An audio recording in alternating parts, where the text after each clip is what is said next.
A calamity struck, plunging the world into misery as monsters poured forth from gates that appeared without warning.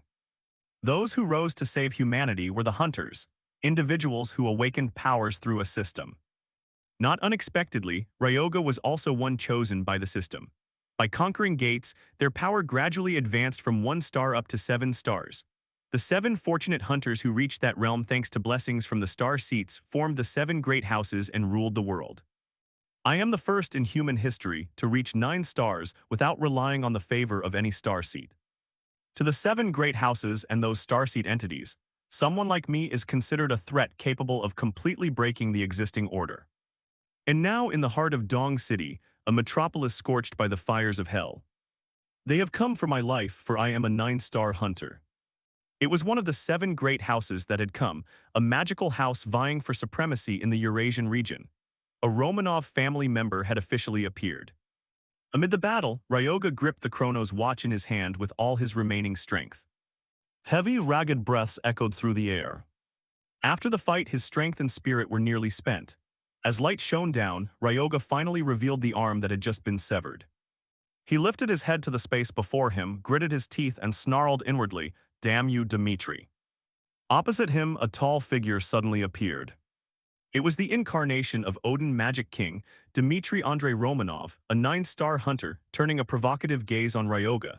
He spoke haughtily. "I never expected someone who reached 9 stars without a divine patron like you to meet death here." Ignoring the other's taunt, Ryoga directly demanded, "What is the real reason you want me dead? Is it because I never received protection from the star seats, or because I continuously refuse to submit to the 7 great houses?" Hearing this, Dmitri burst into delighted laughter before replying, "Consider it both reasons. The star seats are screaming to take your life. I have no other choice. If anyone could become as strong as you on their own, what meaning would the star seats' existence have? Someone titled the Bright King, possessing power comparable to the 7 great houses and the blessing of the gods by sheer personal might, is a threat. Furthermore, the great houses are already exhausted from suppressing one another." He stood there hearing each word from the man's mouth, unable to hide his anger. Just as Dmitri said, he truly was a 9 star hunter. Soulmaster Ryoga Chinan could not contain his fury and hissed each word in retort. "What a pack of nonsense." Before Ryoga could finish, Dmitri cut in. "As a necromancer, you go against nature's laws. By controlling corpses, you trample the order of this world. In battles between 9 star individuals, power from the star seats will decide victory or defeat. But you chose filthy power that defies life and death, so the star seats rejected you. That is the dividing line between you and me." Struggling to stand, Ryoga curled a wry smile.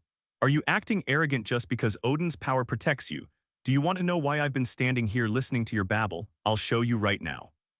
With that, Ryoga swung his hand and summoned a spell. Instantly, the motionless bones on the ground began to stir. A rustling sound rang out. It was Ryoga's magic. Black Dark Rebirth, the Zodiac art, a transcendent ultimate of the realm of death.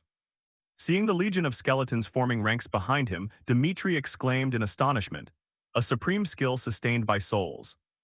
Ah, I didn't expect you still had such a large reserve of energy. Then I will repay you with my strongest magic. O Bright King, I will crush your soul." The moment he finished speaking, he forcefully launched a stream of spiritual power straight into the sky. Watching the familiar sequence of spells, Ryoga suspected, is he going to activate Odin's Eye? The Death Realm skill won't withstand that. As he guessed, a blazing red eyeball suddenly appeared above. Light radiated so brightly it lit up a corner of the sky. This was one of the sealing ultimate arts, Odin's Eye, the supreme magic of the Lord of the Red Demons. No sooner had the setup completed than Odin's Eye blinked with a slicing speed. Then unleashed a powerful stream of spiritual force aimed at Ryoga. At the life-or-death moment, he suddenly curled his lips into a delighted smile. "Since I'm going to die anyway, I might as well gamble on this." That provocation caught Dmitri's eye, causing him to scream in rage. "You just smiled." While Dmitri stood there dumbfounded, Ryoga quickly raised the Chronos watch high and absorbed the full force of the opponent's attack. The system screen immediately displayed a notification about an artifact capable of intervening in the flow of time. Chronos' pocket watch had detected the power of a star seat. The star seat's power had infiltrated the Chronos watch, fulfilling the conditions to activate it. Player Ryoga Chinan began the process of rewinding into the past. Time was being wound back to the start. Ryoga thought with excitement. The requirements to activate Kronos' watch are that the owner must be 9-star and must channel a star seat's power into the artifact. If I don't have a blessing myself, I just need to borrow his power temporarily. At that moment, an enormous explosion erupted. The unleashed force violently shook the surrounding space. Seeing the scene, Dmitri blurted out in shock and bewilderment, "What the hell did you do, the Bright King?" Clutching the watch in his hand, Ryoga replied loudly, "The Odin power you pride yourself on, I'll make good use of it. You and the 7 great houses, I'll crush you all in the next life." As he finished speaking, a ping rang out. The Kronos watch's hand began to turn backward toward its limit, and the power within erupted violently. After the silence of time's flow, Ryoga slowly opened his eyes. The chaotic battlefield was gone, instead there was a smooth white ceiling. He bolted upright in panic, his face showing clear alarm. Ryoga's complexion went ashen, and his arm unconsciously rose to clutch his chest. Only then did he manage to scan the room before him. This is clearly the old house I used to live in. Could it be that I succeeded? That bastard dared to kill me for such a ridiculous reason. Just wait. At that moment, the system screen displayed a notification. Kronos' pocket watch is damaged. This artifact is a holy relic with durability 110. It is a treasure left across countless spaces by an ancient star seat that governs time, and no two can coexist in one world. At this cost, time cannot be rewound again at this moment. Receiving the information, Ryoga couldn't help smiling inwardly. I didn't expect it to work without a covenant with a star seat. I've won this hand. 23 years have passed. This is the moment right after I left the orphanage. The screen jumped to a new notification. Player Ryoga Chinen has been chosen by the system. Based on your talents and personal traits, choose a suitable profession class. Player Ryoga Chinen, you have been chosen by the system. Based on your innate traits, decide your profession. 1-star level with stats: Strength 7, Agility 6, Vitality 7, Endurance 5, Mana 110. Innate steadfast mind, your heart will never waver in any situation, granting resistance to all mental assaults. Please choose a profession. There are 3 options based on your traits: warrior, mage, priest. After pondering for a while, Ryoga considered carefully. It seemed only the most basic professions were available at the start. In my previous life, I chose the path of magic without much thought. However, this time there's no need to rush a decision. This time I'll become even stronger and make sure I survive. Until the final moment. I'll exhaustively extract all the valuable information that a 9-star hunter once possessed. Thinking and acting, he quickly moved to the Natsuhabara Hunter's Market and entered an item shop. The moment he arrived, the clerk smiled and greeted him, "Welcome, customer. We have swords imported from magic corporations here, as well as weapons forged from newly mined materials from the towers." Before she finished the introduction, Ryoga asked directly, "Do you sell the dark ring?" His abrupt request left her stunned. She blurted out in surprise, "What? Oh my, sir, that item is cursed." Despite the clerk's warning, Ryoga remained firm. "I know that. How much does it cost?" A while later, he left the shop satisfied and strolled down the corridor. Ryoga recalled the earlier moment. The clerk had warned sternly, "The shop accepts no responsibility for losses after the transaction is completed. Do you still really want to buy it?" At her vehement reaction, he just smiled inwardly. Well, her reaction is understandable. Normally, no one is crazy enough to spend 2 million on a ring that causes all sorts of bad effects. Buying this has eaten up half my money. At that moment, a system notification arrived. Dark ring, rare grade, durability 50-50. This piece of jewelry is haunted by misty phantoms from the abyss. When worn, the owner will be gnawed by spiritual curses. Grasping the information, Ryoga quickly slipped the ring onto his finger, thinking confidently, "But this item contains a secret that no one knows. Whoever can master the curse inside after wearing the ring will gain the knowledge and power of soul summoning, the core foundation of a soul summoning mage." Feeling the dark aura pouring out, his spirit strangely felt invigorated, and even his gaze grew a bit more sinister. Crackling sounds continued as the surrounding space transformed. Before Ryoga now stretched an endless gray sky, as if trying to crush his small figure. Sensing the abnormality, Ryoga tensed and waited. The curse aimed at him spoke, that familiar hoarse voice sounding once more. "You monster who manipulates rotting flesh. Do you truly believe you can defeat me without the help of the star seats? You don't understand that without divine favor, you cannot wound me. A practitioner of dark arts abandoned by the stars like you. Even if you go back to the past to fight again, you will never defeat me. Before Dimitri's barrage of insults and his fierce attack, Ryoga remained unflinching. He smirked slightly, not taking him seriously at all. A notification arrived. Spiritual interference has been blocked. Steadfast Mind has activated fully immune. You have passed the Dark Ring's challenge. The Soul Summoner magic energy hidden in the ring has awakened. Everything went exactly as he had planned, making him unable to contain a joyous exclamation. The secret to dispelling this ring's curse is to not resist. It was by holding that secret that I became the world's first soul-summoning mage. Do you think I can't face the 7 great houses without the blessings of the star seats? Fine, then I'll create a star seat myself. A god will choose me a soul summoner. The system screen displayed a congratulatory message. You have passed the Dark Ring's trial, and the soul-summoning power within has awakened. The item's rank was upgraded from rare to legendary. Clenching the ring in his hand, Ryoga nodded with satisfaction. All right, let's begin. Without delay, he tapped the profession option on the display when the system asked. Choose your profession. There are 4 paths based on your special traits: warrior, mage, soul summoner, or priest. As expected, Ryoga chose to become a soul summoner, a profession that uses corpses and souls as conduits to wield power. Standing before the screen, he read each line of information displayed with eager attention.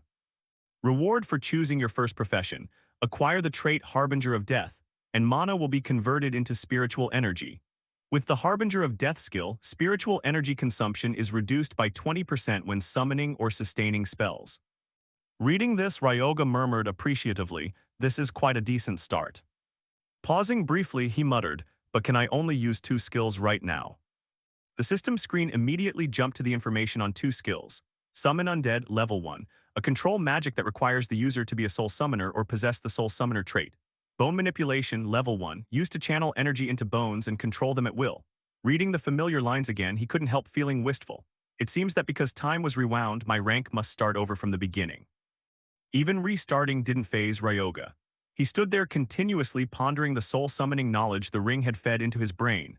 Although he could use the skills, he still couldn't surpass the level and star limits set by the system.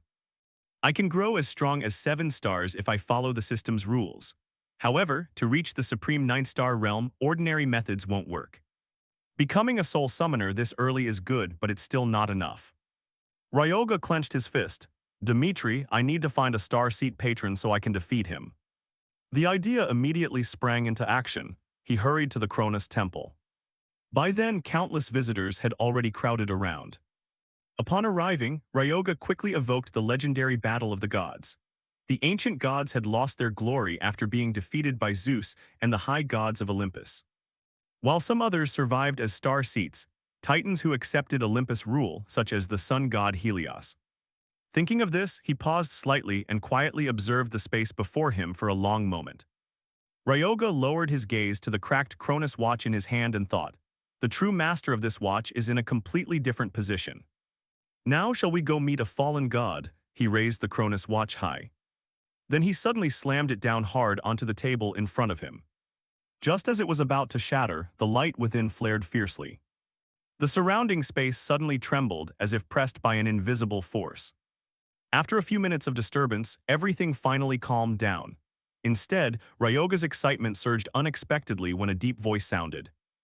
Who is there? Ryoga flinched slightly and quickly turned his gaze toward the direction of the sound. A furious roar echoed, what bastard dares behave so disrespectfully in my presence? Faced with the god's fury, Ryoga showed no fear. Instead, he boldly grinned with obvious pleasure. He spoke with arrogant greeting, a pleasure to meet you, deposed king of the Titans, Cronus. Seeing the small figure before him, Cronus froze for a moment, his gaze full of suspicion toward Ryoga. The watch in his hand suddenly flashed, drawing the god's attention. Sensing the situation, Cronus asked in a deep voice, Boy, are you the one who reversed the flow of time? Ryoga shrugged slightly and replied matter-of-factly, exactly as you see. Cronus scanned him once, then asked excitedly, to successfully regress time, you must have been a major figure among mortals, right? But what is your purpose in awakening me? Ryoga did not answer immediately. He stood silent, studying Cronus. Cronus, father of Zeus, supreme of Olympus. The god who once swallowed his children because of a prophecy that the Titans would be destroyed. But after losing everything to Olympus, he is now a forgotten name. Surely the ember of hatred for Olympus still smolders in his chest. Reading his intent, Ryoga spoke boldly to entice. Don't you want to carry out your revenge? The direct question stunned Cronus. He was so shocked he stammered, "What did you just say?" Seizing the moment, Ryoga quickly made his proposal. "If you accept becoming my starseed patron, I'll help you fulfill that wish." Cronus couldn't help but laugh, his tone dripping with contempt. "A lowly human wanting to meddle in my vengeance. You, someone who lacks even a shred of Olympus power, dare order me to submit." Facing the blunt derision, Ryoga said nothing and merely tightened his grip on the watch. Summoning all his courage, he retorted bluntly, "You can verify it yourself. I reached 9-star level without any divine blessing, and Zeus is on the list of those I intend to settle accounts with." At those words, the old rage surged back and Ryoga clenched his fist. Not only the Romanovs, but the entire 7 great houses who stood idly by were his enemies. He laid out his offer plainly. "If I destroy the house that worships the Olympus gods as patrons, the influence of those Olympus deities on this earth will dissipate." Hearing this, Cronus couldn't help but laugh. "Compared to speaking of my revenge, your ambition seems rather small. You may have enough power to activate my watch, but it's surprising that someone seeking my favor chose the path of soul summoning after reincarnation. I am inherently incompatible with powers that go against the natural order. The nature of a soul summoner is completely opposed to my essence." Understanding his concern, Ryoga immediately presented the plan he'd prepared. "As a time god, that may be true, but as an agricultural god, it's different. Depending on their abilities, a starseed signs pacts of patronage with hunters who share similarities in origin and nature. Cronus, the god who governs both harvest and time. The sickle symbol of the harvest is also the image of the death god. Harvest and death share the same essence, the cycle of life and rebirth, in other words, a challenge to fate." But no sooner had he finished than Cronus suddenly exploded. He screamed in fury, "How dare you equate the nature of death with me? Don't be so arrogant, you tiny human." The tremendous force of Cronus' rage made the already desolate space quake violently. Ryoga immediately panicked and scrambled to placate him. "Now is not the time for you to speak like that.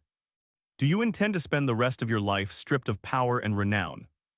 If you're willing to remain subordinate to the Olympus gods, then go ahead. But I came here believing you would choose revenge, even if it means changing your very nature.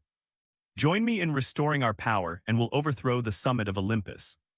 Though he put on a bold front, Ryoga was tense to the point of bursting inwardly. "I have no way back. If this fails, I'll hit a dead end." After a long moment, Cronus finally quelled his rage and suddenly grinned with delight. He nodded and spoke, his voice softened somewhat. "You are right. I have never let go of the desire for revenge for even a second, so I will test whether you are worthy of becoming the instrument of my vengeance. Turning an agricultural god into an entity that defies destiny. HMPH, do you know that revering my nature will come with excruciating pain? If you can endure that pain, I will officially become your starseed patron." As soon as the words left his mouth, Cronus' power burst forth violently, making the whole chamber shake. Too suddenly, Ryoga panicked and shouted, "Wait, why is this happening so abruptly?" While he stood there dazed, Cronus quickly performed a rite. "I appoint you as my representative in the role of my saint." Hearing this, Ryoga couldn't believe his ears. He froze in place, astonished and speechless. What a saint! A saint receives power as the representative of a starseed. The dark attribute of a soul summoner and the holy power of a saint, two conflicting sources of strength, were violently colliding within his body. "If I pass out now, I'll lose any chance of gaining a starseed patron." Cronus fell silent, watching every expression on Ryoga's face. The clash of spiritual energies inside him made him feel on the verge of fainting. But Ryoga still forced himself to endure. A few hours later, the familiar figure strolled out of the temple gate. His confident demeanor now was completely different from the struggling figure he had been during Cronus' trial. Upon returning to Japan, he couldn't contain his excitement and exclaimed, "Japan really is the greatest place." Unexpectedly, Cronus appeared beside him. The god clicked his tongue and said approvingly, "Well, has this world really changed so much? Time is truly something both magnificent and brutal." "Don't you think so?" the Covenant explained the sudden appearance. The system screen then displayed a new notification. "A new star seed has risen in the temple, the Harvester, the giant who challenges the heavens." Seeing his arrogant demeanor, Ryoga couldn't help but think helplessly, "You act all high and mighty, though you can't grant me a blessing right now." Then he reminded him aloud, "Anyway, you've said enough. But as he turned away, Ryoga couldn't stop thinking. Even though Cronus had resumed his status as a star seat, he still had no followers and thus hadn't regained his power or blessings. Yet he seemed very pleased with himself. I simply forced him into the Death Saint archetype based on common concepts when he returned as a star seat. Since he lacks feats of defying the heavens, we need to start building those now to restore his authority. Ignoring Ryoga's uneasy glance, Cronus brazenly let his emotions flow after being reborn. It moves me deeply. Because I took the trouble to make you a saint, from now on spread my renown. Understood. The absurd mission dropping from the sky left Ryoga disheartened. As a result, he found himself in an unprecedented situation. Priest and saint are both among the highest-tier professions. Just when he thought Cronus was channeling power into his body, the god had turned a soul summoner into a saint. Now he possessed the saint skill of White Knight. Holy spell efficiency increased by 30% and no class penalty when using summoning skills. The additional trait can switch between holy power and spirit power, allowing use of all priest equipment and skills as well as magic. Life absorption is a type of holy magic that drains a target's vitality to heal or bolster the body, carrying holy power tainted by death. He sank deeper into thought. A saint, too, opposing spiritual forces, holy power and spirit power. He had never heard of using both types of power simultaneously. Unable to contain his astonishment, Ryoga blurted out, "Being able to cast both summoning arts and the saint's holy spells at once is insanely overpowered." Hearing that, Cronus quickly interjected, "A saint is the representative of a star seat. I would not have chosen you without careful consideration." Ryoga laughed with delight and asked, "Oh, so everything was part of your plan from the start?" Praised, Cronus made no pretense and thumped his chest. "I was once king of the gods and yet." Chatting merrily, suddenly Ryoga paused, thinking seriously about something. He expressed his preference excitedly. Around this era, having an ancient gate would be the best choice. Instinctively, Ryoga envisioned the ancient garden. It was the ideal place to test these new powers. At the gathering area, the spatial gate to the training zone had been activated. Upon arriving, Ryoga recalled that these gates serve as connection points between the current world and other dimensions. They come in two types. Mobile gates disappear after hunters defeat the final boss and its energy core. Fixed gates remain permanently at one location. The system screen displayed information about the gate before him: ancient garden, type fixed, entry requirement 1 star, scale medium, mana density 52%. Ryoga watched the gate carefully for a long moment. Because it was a fixed gate, the ancient garden was limited to 1 star, making it accessible and suitable for novice hunters to train. At the same time, in the waiting area, other hunters were getting prepared. Watching them, Ryoga couldn't help but remember his own struggling days. Everyone was busy recruiting teammates to form parties. I used to be like that. While lost in memory, someone suddenly called out, startling him to turn. "Hey, if you're going solo, do you want to join our group?" Facing the friendly offer from Yuma's group, Ryoga simply turned away and coldly declined. "Thanks, but I'm fine." Hearing that, Yuma awkwardly turned away but replied politely, "Ah, I understand." Still, he couldn't stop worrying. He looks like a rookie hunter. Going alone like that, isn't it dangerous? Yuka, standing beside him, couldn't hold back her irritation and scolded. "Why are you worrying?" He refused himself, so there's nothing to fuss about. On his side, Ryoga remained focused on his own goal. He whispered excitedly, "At this difficulty I can handle it alone. Now's the time to test my new abilities." A few minutes later, once he had entered the interior space, the system announced, "You have officially entered the ancient garden." Knowing the place well, Ryoga strolled leisurely around. Noting the unusually quiet atmosphere, he murmured, "This space is too quiet." According to the usual script, something would suddenly jump out and attack me. I guess the opening prey this time is... Before he could finish, a gaunt monster suddenly lunged at him from behind. Its ferocious appearance made Ryoga even more pleased. Definitely a goblin. Seizing the opportunity, the goblin swung its dagger. With nimble technique, Ryoga dodged to the left, narrowly avoiding the sharp blade. Missing its mark and losing momentum, the goblin slid along the ground. At that moment, Ryoga's muscular hands shot out, gripping the creature's small neck and casting a spell. "Thanks for traveling all this way to offer your life." The system screen notified, innate trait White Knight activated, converting spirit power into holy power. Life absorption holy magic effect steals an enemy's vitality to heal or strengthen the body. Attribute holy power tinged with the breath of death. The spell activated. And Ryoga quickly sensed, the feel of channeling holy power is actually quite similar to spirit power. The tighter he squeezed, the more the goblin trembled in pain and despair. In an instant, the monster's life force was drained into Ryoga. As the goblin's body thudded onto the ground, the system displayed, "You have completely drained the goblin's life force. Your base stats have increased." Ryoga felt the change in his body clearly. Speed +0, strength +0, he cried out joyfully. "Unbelievable, just killing them with this move increases my stats. If each level up grants 5 additional attribute points, then killing 25 goblins is basically equivalent to gaining a level." Seeing Ryoga's bright eyes, Cronus suddenly appeared behind him and smugly said, "Contractor, are you pleased with this gift?" Ryoga nodded in satisfaction. "Yes, this is truly wonderful." Receiving praise for the first time, Cronus excitedly exclaimed, "Praise me, proclaim my greatness." Though reluctant, Ryoga nodded. "Fine, this time I must admit you were right." Remembering the task, he murmured, "All right, there's a corpse here now, let's begin." As he finished speaking, Ryoga sent a small amount of spirit power into the corpse below and spoke the command aloud. "Answer my call, rise up, undead." At the command, the goblin's arm twitched slightly. The once motionless body slowly stirred, pushed itself up, and stood upright under Ryoga's expectant gaze. Upon completing the summon, the system displayed, "Undead completion rate is very high. All stats increased by 97.28%. Goblin Undead Living Race 1-star rank." Looking at the result before him, Ryoga smiled with satisfaction. With this power, it's more than capable of wreaking havoc in the ancient garden. At that moment, a strange noise came from behind him. A pack of goblins appeared from who knows where, each bearing a ferocious look. The commotion made both of them startle and turn around. Seeing them, Ryoga expressed delight. "This is a rare chance to test combat capability in practice. Go." On command, the goblin undead charged at the 3 goblins with terrifying speed. It closed in quickly and bit down with its sharp jaws into an opponent's neck. To the other's shock, it slammed the foe to the ground and tore at it savagely. Seizing the opportunity, a nearby goblin stabbed the undead hard enough to make veins stand out. Seeing the undead unharmed, they began to hesitate.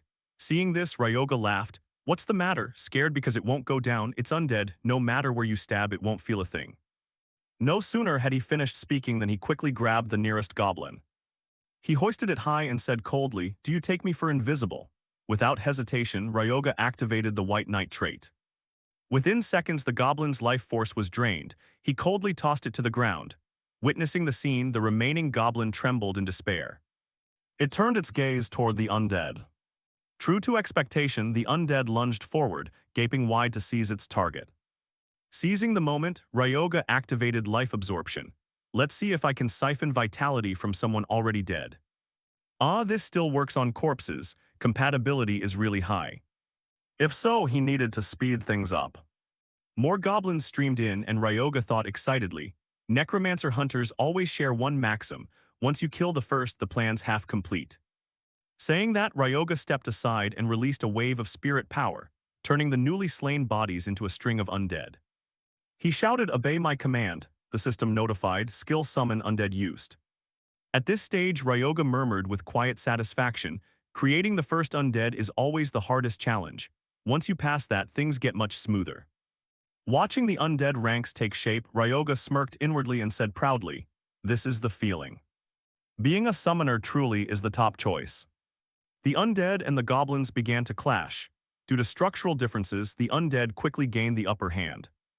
Even when goblins stabbed through their bodies, they felt no pain. Thick black blood flowed from the wounds, yet the undead stood firm as ever. The goblins recoiled in terror. But it was too late. The undead quickly counterattacked, pinning and clawing their foes until blood spurted.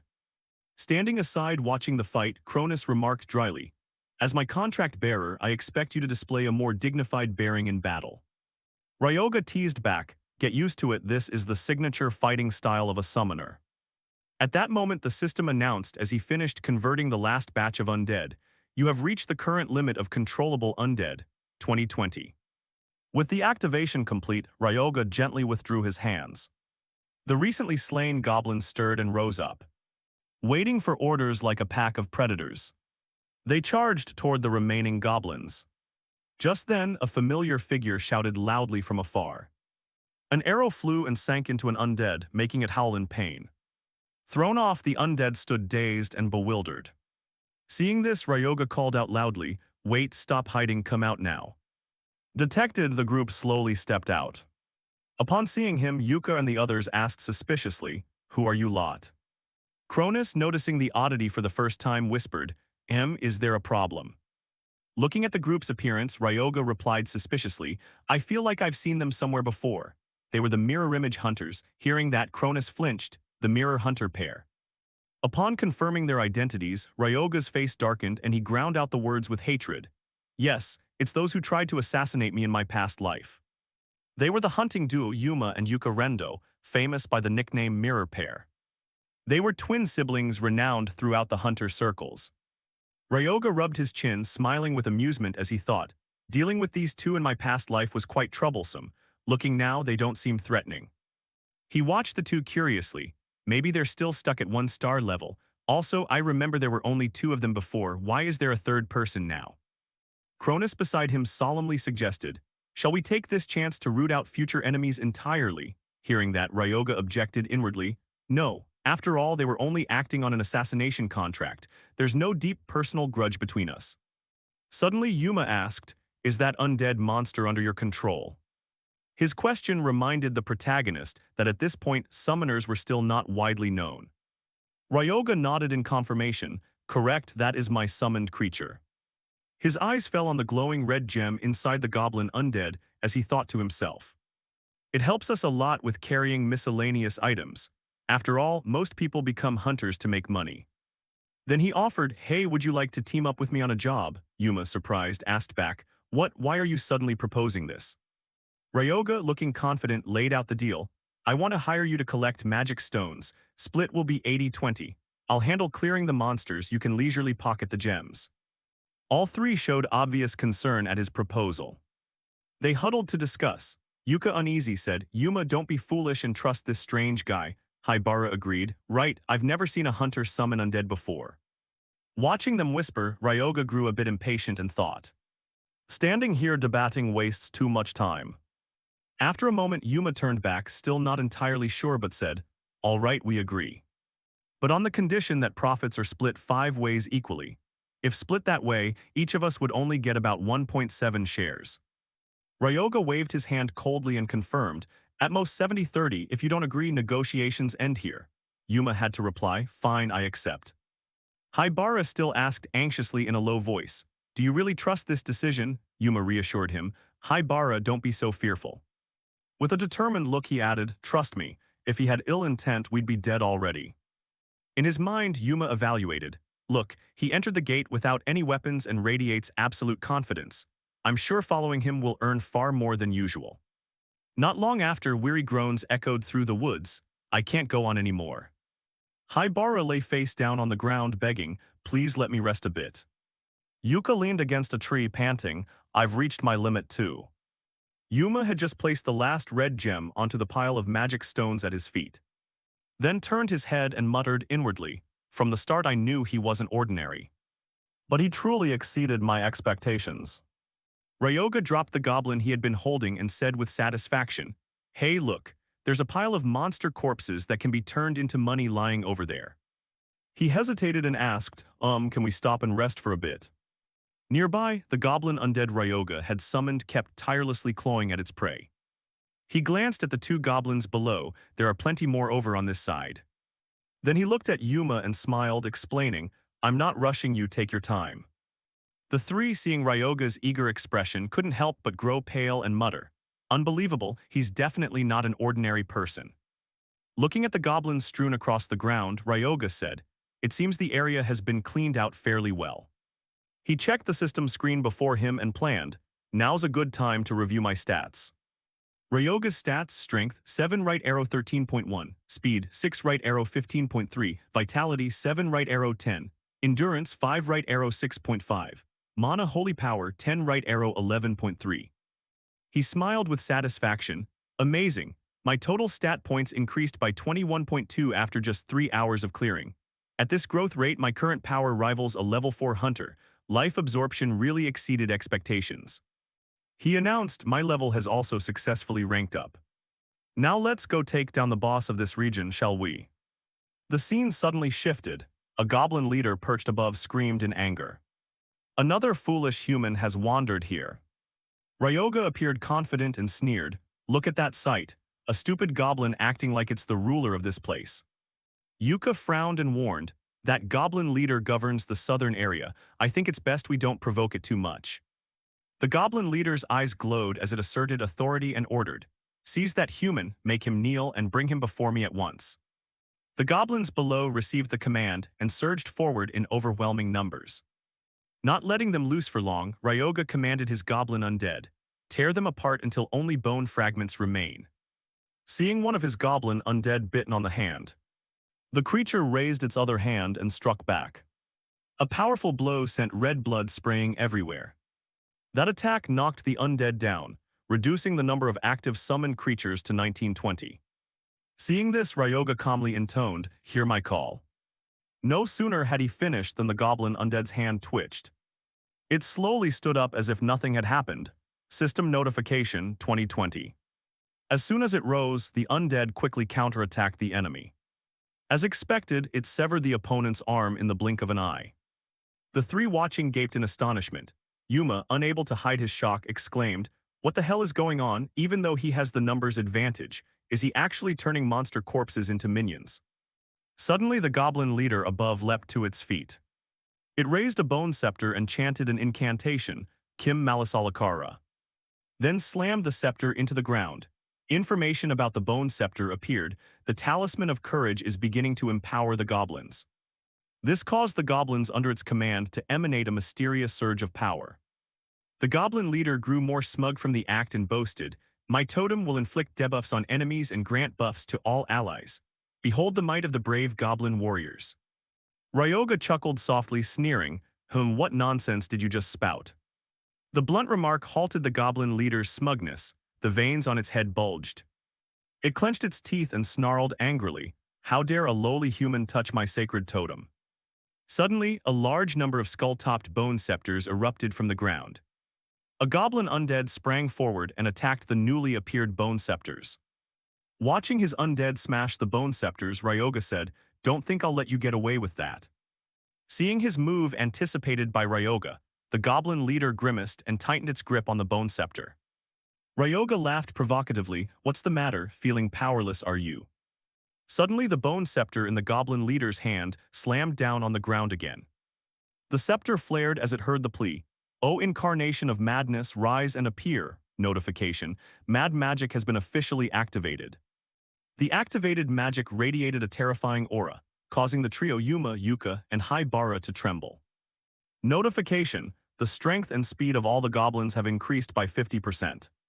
One by one, the goblin undead were slain. 1920 right arrow, 1820 right arrow, 1520 right arrow, 1020 right arrow, 820. A stream of undead lay scattered across the ground. Ryoga calmly assessed the situation, so that scepter was his trump card after all. The goblin leader, pleased, boasted, "Do you see now, human? This is the bone scepter I painstakingly forged by sealing the goblin race's accumulated grudges into it."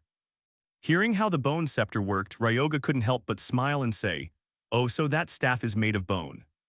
Ryoga's gaze grew murderous as he remarked, "Perfect. Then everything becomes child's play." He quickly reached out and activated the skill bone control. Suddenly the bone scepter in the goblin leader's hand trembled violently, making it clutch in panic. What? But alas, its strength was limited. The scepter flew from its hand. Ryoga quickly caught the bone scepter. Notification, the mad magic casting process has been forcibly interrupted. The goblin leader yelled in panic, What kind of witchcraft did you just pull?" System notification, the goblins have been released from the mad state. Consequently, their strength and speed have dropped drastically. Ryoga raised the bone scepter, grinning and taunting, "Why are you so frantic? Feel free to keep using your favorite trick." The scepter in Ryoga's hand emitted a strange black smoke. The system window instantly appeared, displaying information about his new skill. Skill, Bone Control Level 1, Magic System, restricted to summoners or those with the corresponding attribute. The skill allows the user to infuse energy into bones to manipulate them at will. Ryoga examined the scepter in his hand and laughed with delight. Perhaps because it still holds lingering grudges, its responsiveness is far better than ordinary bone. He extended the scepter forward, a faint smile at his lips, and said with a hint of amusement, "Here, take it back." As soon as the words left his mouth, the scepter in Ryoga's hand sliced through the air toward the goblin voodooist. It widened its eyes and cried in horror, "What? Impossible." In the blink of an eye, a razor-sharp blade pierced its throat and finished it decisively. The blade gleamed an eerie blue, reflecting the goblin voodooist's final moment. Its body immediately collapsed to the ground. At the same time, the system window popped up, activating the life absorption skill. System messages kept appearing: speed +0.5, strength +0.3, magic +1.3. Ryoga looked at the gains with satisfaction. Since this was a voodooist, the stats recovered are truly impressive. Suddenly he froze as if remembering something. His teammates glanced at Ryoga, briefly stunned. Before anyone could understand what was happening, he bent down and carefully used a small vial to collect the goblin voodooist's blood. Ryoga gently shook the vial and breathed a sigh of relief. He had nearly forgotten he'd used up most of its blood for life absorption. The thought passed and he sprang up, stashing the vial away and ordering in a low voice, "I'll leave the battlefield cleanup to you." Yuma hesitated slightly, then nodded. "All right, I understand." He surveyed the remaining wreckage with some unease. Do we really have to clean up this entire mess? Not long after, a modern city appeared before them. Bright sunlight reflected off the glass panes of the skyscrapers. Ryoga lightly set foot on the ground, swaggering out of the time gate, feeling extremely at ease. The other teammates followed behind, all haggard and sighing heavily. They strolled among the crowd as whispers and murmurs reached their ears. The amount of magic stones gathered here is enormous. Could 4 people really clear that many monsters? This sounds impossible. Suddenly Ryoga spun around and said calmly, "Good job, everyone. Should we take these stones to the shop in Nasuhabara?" Yuma replied bluntly, "No, to get the best price it's better if we transport them ourselves." He hesitated, then added, "That is, if you truly trust us with them." Ryoga frowned slightly and asked coldly, "You mean I should trust people I just met today?" They looked hurt and nearly in tears at his distant tone. Yuma murmured in protest, "But we've been doing our best too." Ryoga softened and reassured them, "Come on, relax, I was only joking." He then crossed his arms and looked at them seriously. "Roughly how much could this lot sell for?" Yuma answered calmly. "From a glance, we might get around 6 million yen." Suddenly, Ryoga pulled the skull-topped staff out of his bag. Yuma looked at it and said matter-of-factly, "However, I don't think that scepter is worth much." Ryoga gripped the staff tighter and asked suspiciously, "Why do you say that?" Yuma calmly explained, "Because its usage requirements and attributes look rather vague." The system panel immediately appeared. Scepter of Resentment, rarity, rare, type, scepter, restriction, usable only by priests. This is a cursed weapon forged from the accumulated grudges of countless goblins. It grants abundant spiritual power but erodes the user's mind. Effect, plus 30% spirit power, minus 12% spirit consumption. Warning, low chance to trigger the chaos curse state. Yuma continued commenting, "Even though it grants a large spirit boost, restricting it to priests is odd. Priests can't normally manipulate or control spirit power." Meanwhile, Ryoga curled a knowing smile and quickly asked, "If that's the case, could you hand it over to me?" Yuma looked doubtful. "Wait, are you serious? You mean that?" Ryoga met his gaze and nodded firmly. "Yes, just deduct its value from my share when we split the pay." Yuma panicked and hurriedly replied, "No way, without you we wouldn't have gotten this item. We'll act like it never dropped and give it to you." He then turned to the others. "What do you think? Any objections?" Haibara shook his head gently and said softly, "I'll go along with your arrangement." Yuka, standing beside him, agreed, "I'm fine with that too." At the same time, Ryoga quietly observed them. He smiled faintly, pleased inwardly. "I'm starting to like how this team operates." Ryoga then turned on his heel and said warmly, "Your group's name is Rookies, right? Let's go hunting together again tomorrow." Yuma raised his hand in salute and replied clearly, "Deal." The next day, a dense forest appeared. System notification, you have officially entered the Ancient Gardens domain. Ryoga silently cast a spell and watched the goblin zombie he had created charge into the fray. He calmly glanced back and asked casually, "Do you still have the strength to continue?" Behind him, Yuma's team was exhausted. They collapsed amid the pile of goblin corpses, panting. Yuma strained to say, I'm afraid we can't push any further today." He pointed to the bags beside them. "Our inventory is full too, there's no more space." Ryoga replied nonchalantly, "Then you should head back first." Yuma panted, "Okay." After they left, Ryoga pulled out the skull-topped scepter and used it to raise an army of goblin zombies. Cronus suddenly appeared before him and asked in a deep voice, "Why did you deliberately send them back early?" Ryoga feigned surprise. "Was I that obvious?" His eyes sharpened and his voice dropped. "From this moment on, I don't want anyone to witness what I'm about to do." Soon after, they advanced to the northern area of the ancient garden. This place was unusually gloomy and silent, with only the wind whistling through the trees. The bushes before Ryoga shivered and pairs of blood-red eyes emerged one after another. Suddenly a swarm of mermen leapt out, brandishing sharp spears to ambush Ryoga from behind. His goblin zombie army did not lag, charging forward as well and shrieking fiercely. A chaotic brawl erupted. Gradually, the goblin forces were completely overwhelmed by the mermen. Ryoga watched silently, calculating carefully. Since the mermen's stats far exceeded the goblins, this outcome was inevitable. He immediately hurled the scepter from his hand and shouted, "Weapon control skill." The scepter flew through the air and gently pierced a merman's body. The system displayed a notification about a piercing damage reduction effect. The merman laughed triumphantly. Ryoga charged forward in anger, delivering a kick that sent the merman flying backward, which then became pinned to a tree by the scepter.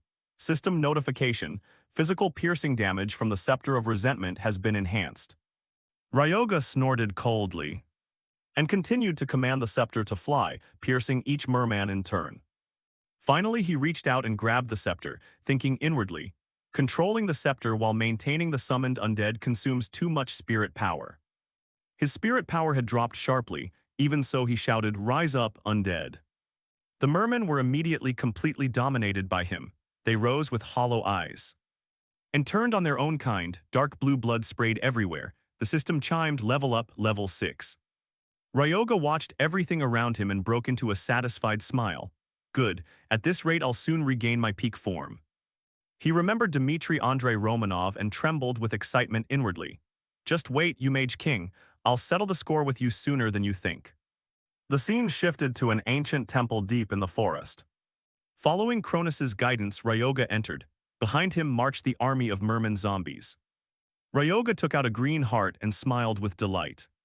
Cronus asked suspiciously, "Hey contract holder, what exactly are you planning?" Ryoga didn't bother to turn, his tone annoyed. "I need to concentrate, so be quiet for a bit." He dripped the goblin voodooist's blood onto the merman's dark green heart. The moment the two kinds of blood met, the heart immediately began to beat again, and a powerful magic radiated outwards. Ryoga watched excitedly, wearing a sinister smile. "I'll be able to enter the hidden area that won't be discovered for many years." No sooner had he spoken than the system announced, "You have successfully decoded the ancient garden's hidden secret, initiating transfer to the ancient arena." In no time, Ryoga and his army of merman zombies were teleported to an ancient arena. System notification: you have entered the ancient arena area. Ryoga stepped lightly on the cracked, dry ground, feeling elated. Before his reincarnation, he had never found this place, but at last it had appeared. Suddenly, a time gate slowly opened. A giant foot of a monster stepped out from within. Ryoga watched quietly, a sense of anticipation rising in him.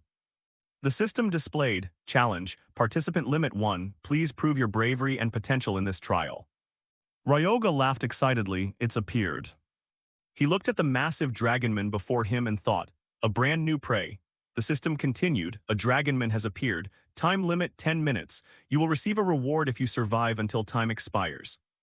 To allow the Pantheon stars to choose the finest hunters, they entrusted the Dragon Legion with creating the ancient challenge zone. For the trials held here, elite soldiers of the Dragon Legion have been mobilized. The system quickly displayed the time limit notice, 10 minutes. If you are still alive when time ends, rewards will be granted.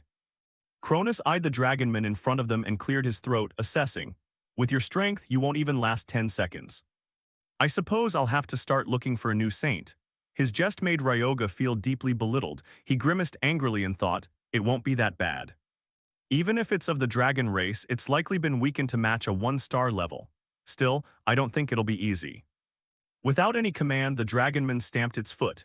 Even in its warm-up, the ground trembled noticeably. As it prepared to charge, Ryoga hastily raised his hand to stop it. "Wait. I need to tweak them a bit, so wait a moment." Usually the villains have to patiently wait while the protagonist transforms right. With that, he quickly poured more spirit power into the plague zombies behind him. Their internal abilities were rapidly enhanced, causing their eyes to flash with bloody veins of ferocity. The system screen quickly updated the enhancement progress, poisonous body, blood pathogen, undead modification successful, transformed into plague zombies. When summoning undead, if conditions are met, they will be created as plague zombies. Seeing the swift changes in the plague zombies, Cronus stood aside and commented admiringly, "Oh, an impromptu modification." Hearing that, Ryoga said smugly, "After all, before reincarnation I was a summoner savior mage. Done, rise up." At the declaration of battle, the dragonman immediately took a ready stance, excitement clear on its face. It planted its foot to gain momentum.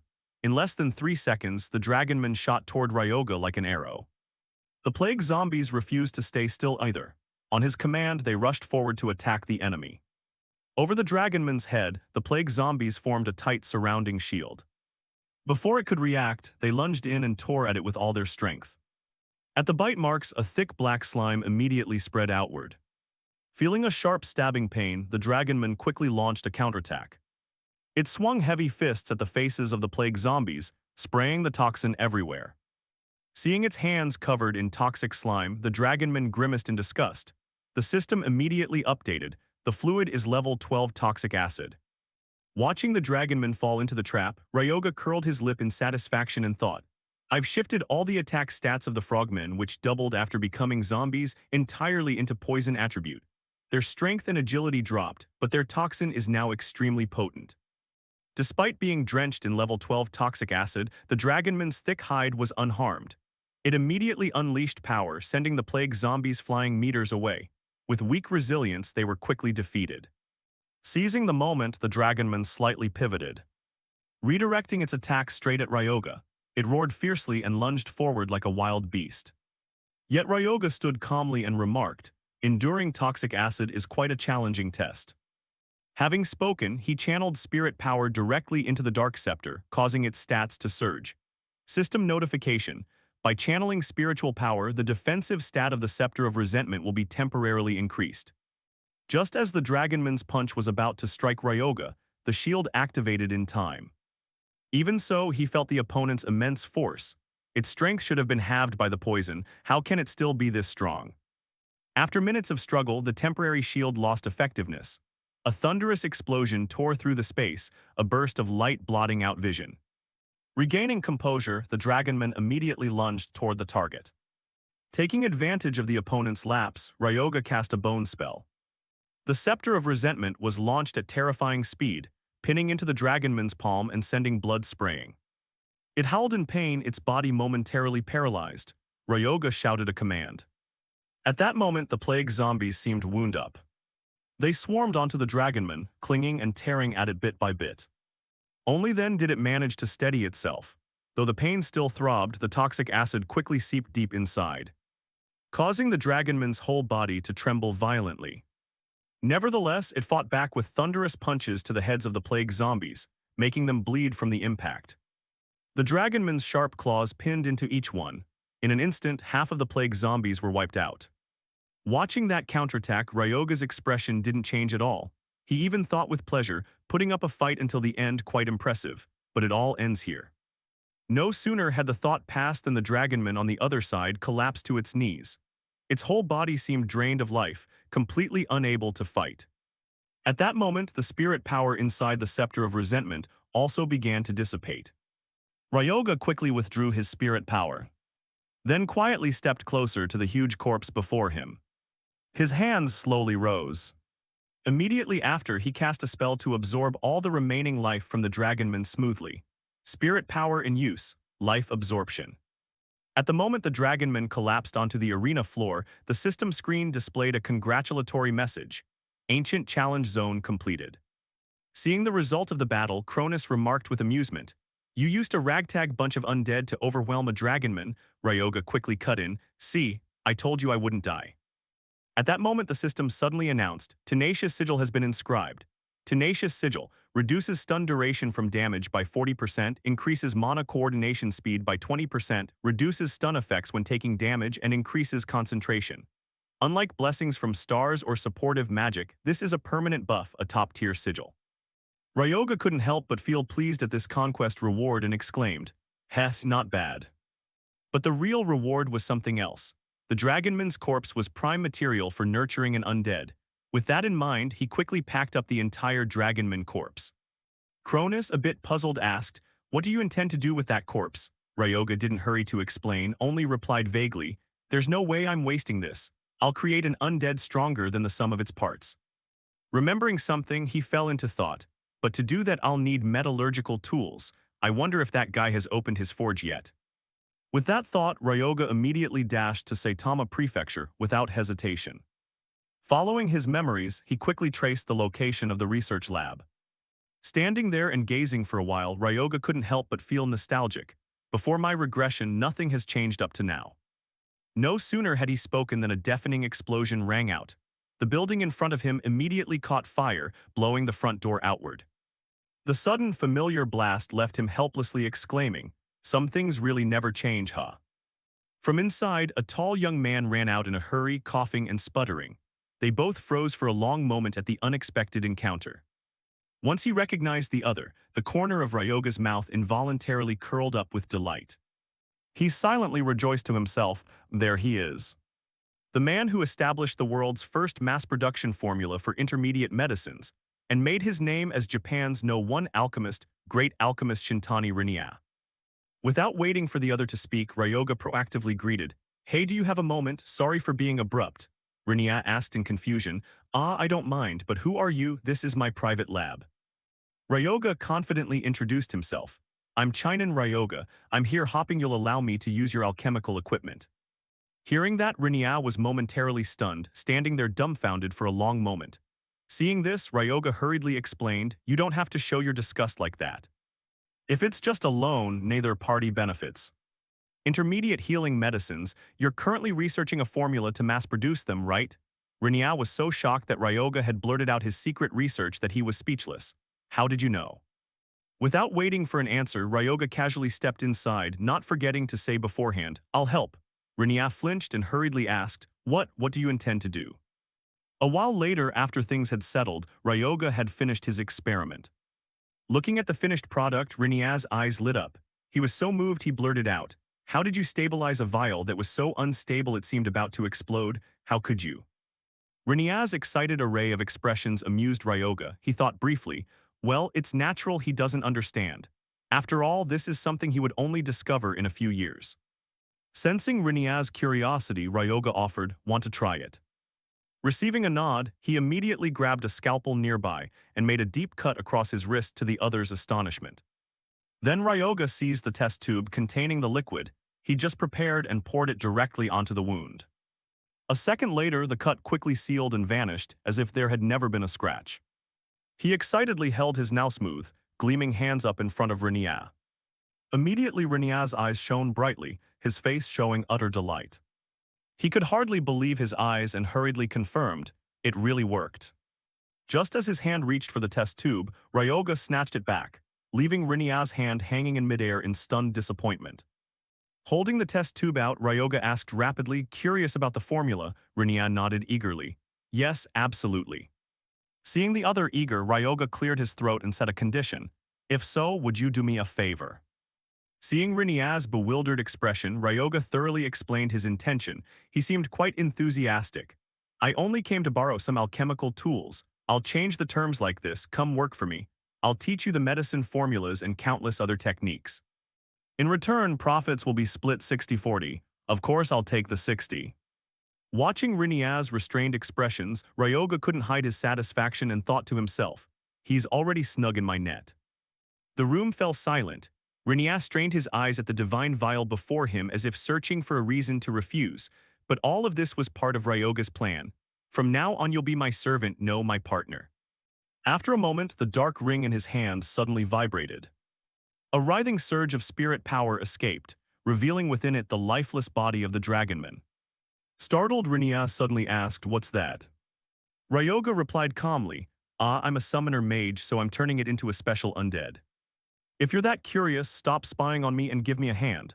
The sly move sent Rinya into a sudden rage and he shouted back, Why should I help? What contract have we signed? I only let you use this space temporarily while I think it over. Seeing that, Ryoga laughed and nodded in agreement. Okay. Seeing Rinia's half-hearted demeanor, Cronus couldn't help but comment disapprovingly. He seems anxious, wish he'd just toughen up. Ryoga explained. It's understandable if you look at what he's been through. He had achieved brilliant successes as a researcher for the country's largest corporation, but his boss stole all the credit. After that, he was ultimately forced to resign, so it's no wonder he no longer trusts people. Hearing this, Cronus felt some sympathy but couldn't help reproaching. Honestly, the human world is nothing but betrayal and blind greed. Ryoga casually added, the gods aren't much different. Then he turned to Rinia and asked quietly, you're hesitating to sign because you don't fully know my true capabilities, right? If so, why not give me a hand to verify it for yourself? Hearing this, Rinia paused for a moment, his mind beginning to waver. After a while he agreed, murmuring softly, all right, let's start the synthesis. Ryoga carefully measured each ingredient. First, he melted 5 Greta mana stones at a ratio of 42%. A few seconds later, the finished product was handed over by Rinia.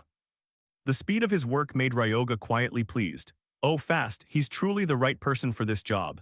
At that, Rinia couldn't contain his curiosity and asked quietly, by the way, what do you intend to do with that corpse? Ryoga didn't answer immediately, focusing instead on formulating the solution. Using the Shintani solution he had just made as a catalyst. He inscribed the formulas onto the bones, and infused them with curses to enhance the undead's combat abilities. He had to layer the formulas and curses repeatedly on top of one another. He repeated that process again and again. After a period of diligent synthesis and Rinia's busy assistance, the enhancement of the Dragonman corpse was officially completed. Ryoga remarked with satisfaction, faster than I thought, it only took 3 days. In contrast, Rinia was exhausted to the point of collapse. He complained loudly in a sulky voice. It took 3 days, damn it. Staring at the extraordinary man before him, Rinia thought in horror, who exactly is he? I never expected a 1-star hunter could use mana to restart the heart of a corpse. His method is insane, but his skill is truly genuine. After a moment of clear thought, Rinia suddenly spoke up, 60-40. I accept your proposal. Ryoga, a bit surprised, asked, are you sure? Rinia didn't hesitate and answered decisively. If I were alone, it would take me 2 years to complete 1 vial of intermediate healing medicine. But with you, it's different. If this benefits my research, I agree. Hearing the other's praise, the corner of Ryoga's mouth curled up in satisfaction. Stepping closer, he said firmly, then I look forward to working with you as my exclusive alchemist and servant. Rinia replied confidently, yes. Though still a little hesitant, he felt as if he'd just read Ryoga's mind. With the agreement complete, Ryoga carefully considered. The only thing left is to find a soul to serve as the core for the Dragonman. Thinking that, he pulled out his phone and dialed someone. After a long ring, the line was picked up. Ryoga hurriedly said, hello, I've received the payment. I didn't expect you to transfer every last penny like that, so would you like to take on another job? At the same time, near the border, the group of rookies had also gathered in full according to Ryoga's summons. Yuma eagerly called out, did you call us? Surveying the space before them, Ryoga cleared his throat and said, in my opinion, drop that stance already. The blunt criticism made the group a little embarrassed and they replied, yes. Trailing after Ryoga, Yuma asked curiously, but why come to such a dangerous place? Since the north gate was broken, this area should still be full of monsters. Ryoga left a cryptic reply, I just wanted to visit an old acquaintance. Saying that, he began searching the surroundings. Forgot it here, huh? Sensing the unusual atmosphere, the rookies immediately went on high alert. Opposite them, a massive foot suddenly appeared. The thunderous sound made everyone shift their gaze at once. Recognizing the monster before them, the rookies screamed in panic, eyes wide. That's a 2-star orc, Chinan's in danger. Their panic made Ryoga chuckle inwardly. They still don't trust my strength, I'll take this chance to test those processed bones. With that thought, he pulled out a treated bone, a masterpiece crafted by binding souls to the bones as a magical tool. Without hesitation, Ryoga boldly intoned the bone spell. The bone in his hand suddenly shot forward, racing toward the 2-star orc, causing it to instinctively become alert. Immediately after, it raised its spear high and violently hurled it at Ryoga. The spear whistled through the air, the only sound a terrible ripping of wind. Faced with the two-star orc's aggression, Ryoga remained unflinching and smirked. So that's how it is, too bad for you. With that, Ryoga flicked his hand and swung the bone forward, just deflecting the spear's trajectory to the side. It then sped toward the two-star orc and plunged deep into its shoulder blade, making it bleed. Ryoga barely lifted a corner of his mouth. I aimed for the heart, you're tougher than I thought. Struggling against the pain, the two-star orc grabbed the haft of the bone with all its might and pulled hard. Enraged, it flung the bone aside even as the wound continued to gush foul blood like a feral beast. The two-star orc roared and angrily lunged at Ryoga. A system alert appeared on the screen. The battle continued. It clenched its fist and frenziedly threw a powerful punch forward. A deafening explosion rang out, and vision was momentarily obscured. Emerging from the smoke, Yuma suddenly charged forward and perfectly blocked the opponent's attack with a magic shield. Perfect timing. Ryoga immediately assumed a combat stance, a murderous glint flashing in his eyes. Without many words, Ryoga launched a rapid succession of empowered bones in counterattack. How about 3 at once? The bone techniques continued, each bone hurtling forward. The two-star orc stood there stunned. The dry thuds and the orc's pained roars filled the silent space. In less than a minute, the poison had soaked into its marrow, causing its whole body to collapse backward with no time to resist. Witnessing the scene, Yuma shouted in horror, "You defeated a two-star orc." Ryoga instantly raised his guard. Don't just stand there, keep moving. This is when the real work begins. Yuma asked blankly, but didn't you say we came to visit? Are you sure we're headed the right way? While casting the control spell, Ryoga replied, yes. In under 3 minutes, a first-rank zombie had been summoned from the two-star orc's corpse. It stood obediently behind Ryoga, waiting for orders. He hesitated and said, that person is in the orc village. Facing the puzzled looks of the rookies, Ryoga turned his head slightly and spoke in a low voice. Also, we can make a little extra money around here. Isn't that great, you agree? Confronted with his threatening tone, the group obediently trailed behind. As they entered the orc village, the atmosphere inside suddenly turned unusually gloomy. Heavy thuds rang out one after another. Orcs quietly collapsed to the ground as if something had swept through. Ryoga stood there looking at the orcs with indifference. Meanwhile, his strength and endurance kept increasing. Upon reaching a level-up threshold, the system immediately displayed, you have leveled up to level 13. You have exceeded the stat absorption limit from a single race. You can no longer absorb stats from this race. Seeing the limit notification, Ryoga's mood sank briefly. He thought to himself, well, it would be weird if it were unlimited. Ryoga looked up at the dusk before him and satisfied said, maybe that's enough for today, let's set up camp. Before he finished speaking, the rookies quickly set up tents neatly and even sat around a campfire, casually nibbling on fragrant roasted meat. Watching their enthusiastic enjoyment, Ryoga slightly curled his lips in praise. Well prepared, Haibara bluntly replied, it's the 3rd day after all. While enjoying the delicious meal, Ryoga announced, my stats have increased quite a bit, so tomorrow we'll head toward the village. The 3 rookies immediately responded in unison, understood, okay, got it.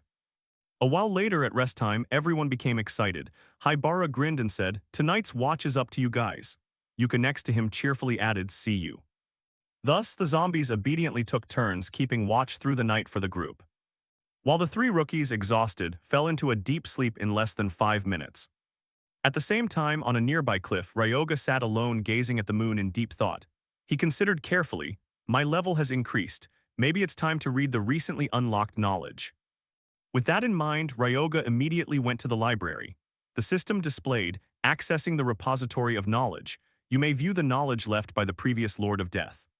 Standing before the vast collection, Ryoga couldn't contain his excitement and grabbed the nearest book. He guessed he still couldn't read its contents due to system restrictions, but as soon as he opened the first page, a warning sound rang out. You do not have permission to view this knowledge, required level 45 or higher. With his current level, the high-level summoning tomes were inaccessible to Ryoga. He could only ruefully read beginner materials. This limitation left him frustrated, thinking, annoying, guides for 1 star when I'm already at 9 star. Well, I'll have to read it anyway. So Ryoga casually grabbed a book for low-level summoners to study. He read each line carefully as if afraid of missing something essential. Suddenly Ryoga paused, eyes shining as they fixed on a page. The system announced, you have acquired a new skill. Time passed quickly the next morning as the sun rose. The two rookies were still sleeping like the dead. Seeing this, Yuma called to urge them, "Morning, wake up." A large shadow suddenly loomed over, casting part of the light before him.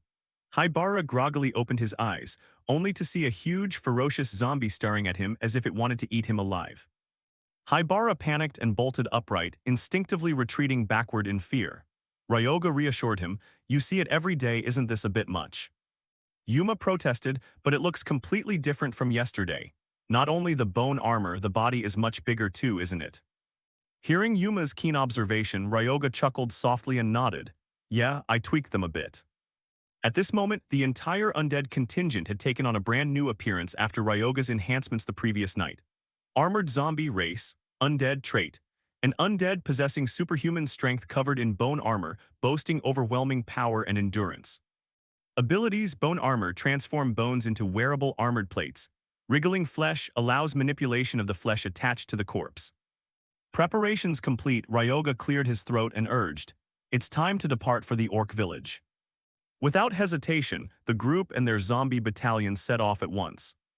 They marched straight toward the distant village, each person showing clear determination. After a long trek, the orc settlement finally came into view. As soon as they were detected, the orcs shouted a warning, "Enemies approaching." At the command, the orcs immediately rushed out to form ranks, sealing all exits. Before they could attack, Ryoga proactively cast his bone magic. The bone staff flew forward, powerfully piercing the sturdy shields of the second-rank orcs. A tremendous boom resounded. The overwhelming force of the bone technique sent them sprawling backward. Ryoga quickly recalled the bone, his cold gaze sweeping over them before he ordered bluntly, "Don't make a sound." The air fell silent. The orcs stood there, quietly absorbing Ryoga's bold declaration of war. Unable to contain his fury, the lead orc roared angrily, emanating a truly sinister killing intent. They counterattacked in turn, drawing their bows and aiming straight at the intruders. On command, shadow arrows were fired in a relentless volley. The rookies refused to stand idle. Yuma quickly raised his shield to block, while Yuka and Haibara swung their swords to cut down incoming arrows. As the arrow storm thinned, Yuka seized the moment to counterattack. She shouted, "Fire rockets." Her crossbow erupted with power, launching a barrage of rocket-tipped arrows that encircled the orcs. The rockets struck into the chest of each orc before they could react. Cronus suddenly appeared, leaning close to Ryoga's ear to whisper an assessment. "Not bad, they're useful." Ryoga folded his arms, looking at them with satisfaction. "Indeed, from now on they'll develop even more." After suffering losses, the orcs immediately launched a countercharge. The leader bellowed and surged forward. On this side, Ryoga tersely commanded, "Go, armored zombies." They charged enthusiastically, delivering powerful blows straight to the enemy's faces. The force erupted, knocking the orcs several meters back. Seeing the outstanding results, Ryoga couldn't be more pleased. "Better than I expected. Reading those books in the repository of knowledge last night was worthwhile." The more they fought, the more vigorous the armored zombies became. They swarmed the orcs, cornering them and ruthlessly finishing them off one by one. Although they were superior in capability, their numbers were severely outmatched. An orc's axe slammed hard into an armored zombie, badly damaging its plating. The system immediately issued a warning. Armored zombie's armor has been damaged. Durability decreased, defense reduced by 15%. Seeing the dire situation, Ryoga quickly reinforced his forces and shouted, "Bone armor." Immediately, the previously damaged armor was restored. The armored zombie's armor was repaired. Durability increased by 20%. Not yet overpowering, Ryoga continued to exert spiritual power. The wriggling flesh had just been summoned. Strands of living flesh lunged forward and clung to the orcs. They writhed violently, releasing toxins from within that made the orcs scream in agony. The scene caught Yuma's eye and left him exclaiming, "He's not just strong. The way he uses skills is on a completely different level." The lead orc staggered forward. On the ground, those who couldn't withstand the toxin gradually went limp. The leader alone continued to struggle. Suddenly, it erupted in rage. Its cloudy white eyes turned blood red, muscles bulging. A sinister killing aura radiated from its body. The system displayed a series of warnings. Rage state activated. Warning, evolving into a special variant, dangerous level. Seeing the ferocious posture of the monster before him, Ryoga felt not fear but excitement and exclaimed, "Heh, it's finally here. Waiting really is tiring." The monster let out a loud roar, and the axe in its hand aimed straight at Ryoga. He merely curled his lips in a smile and replied, "Bone technique." From Ryoga's fingertips, a barrage of bone fragments was launched. They struck the monster's body in succession. One bone technique in particular hit its weak point. The attack forced the zombie to drop to its knees. It painfully tried to pull the bone fragment out of its body. Unfortunately, Ryoga didn't indulge it. Hey, I'm not letting you do that," the system announced, mana minus 25%, continuous consumption effect activated. The bone drove even deeper into the zombie's body. Ryoga even taunted, "After all, you're not the only one about to die, don't be so gloomy." The system continued, continuous consumption effect activated, mana minus 40%. In Ryoga's mind he thought, controlling 6 bones at once really drains mana like crazy. But the moment any bone stuck in it falls out, it'll start moving again. I have to pierce its heart in a single strike. Thinking and doing, he poured all his strength into the bone skill. Ryoga's consumption grew, continuous consumption effect activated, mana minus 68%. The result was the zombie's dreadful wail. After a struggle, the monster was finally destroyed. Ryoga panted, staring at it. He reached toward the corpse and activated life absorption. A powerful stream of energy was consumed by Ryoga. Mana recovered 74%. After a moment, he was satisfied with the amount restored. Suddenly, a noise came from behind. The remaining zombies panicked and cried out, "Run." He turned and said, "You think I'll let you escape that easily?" In the next instant, Ryoga cast the wriggling flesh skill. Thus they fell one after another. The zombies lay helpless and motionless, while the monster from before became the one to finish them off. Bright red blood splattered everywhere. Dusk fell and the sky shifted to orange. By then the battlefield held only piles of zombie corpses. The rookies looked at the dropped loot, unsure how valuable it was. But Ryoga showed little interest and said, "This is the thing that really matters." The system quickly displayed information. Blood axe rarity, rare type, axe durability 666-666. An axe forged from refined blood, it is enchanted to amplify the wielder's power. The more blood it absorbs, the stronger it becomes. Reading it, Ryoga grew even more pleased with the weapon. Clearing that orc village was well worth it. He handed the axe to Yuma. "Yuma, I'm leaving this with you, keep the collected items safe." Yuma accepted it and assured him, "Will do, we'll gather all the magic stones, you should rest a bit." Ryoga turned to leave and replied, "Yeah, I'm counting on you." After some time, Ryoga arrived at his destination. Before him stood a colossal ancient tree. There it is. Ryoga solemnly looked up and called out, "Come out, let's talk." But the withered tree offered no response. Ryoga sighed in frustration, eyes blazing, gripping the bone tightly. If things had come to this. He did not hesitate and swung the staff straight at the trunk. Ryoga casually watched the tree's reaction, thinking inwardly, whether it's a star or a phantom, do I really need to be this harsh with all of them? And indeed, a creature was hidden within the tree. "Who are you?" Ryoga smirked and cheerfully greeted, "It's an honor to meet you." He already knew the shadow's identity, Sora Kashiwagi, the battle mage. The man spoke in a low voice, "How do you know my name?" Ryoga nonchalantly offered praise. "How could I not? You were the hero who held the front line 35 years ago to stop the wave of monsters from sweeping south." At the same time, Ryoga recalled, before the reset, he had turned the man into an undead and they had fought side by side. How could he forget? He added, "Japan endures today because of warriors like you.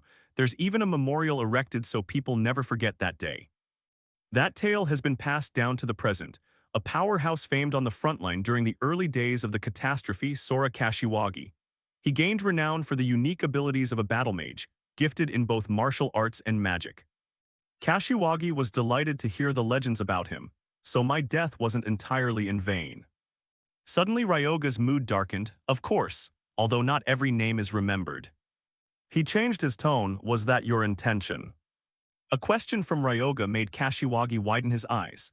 "Do you remember Naruhito Bakugo, vice leader of the Aragiri Guild? In the past, there was a fire that burned through the whole forest.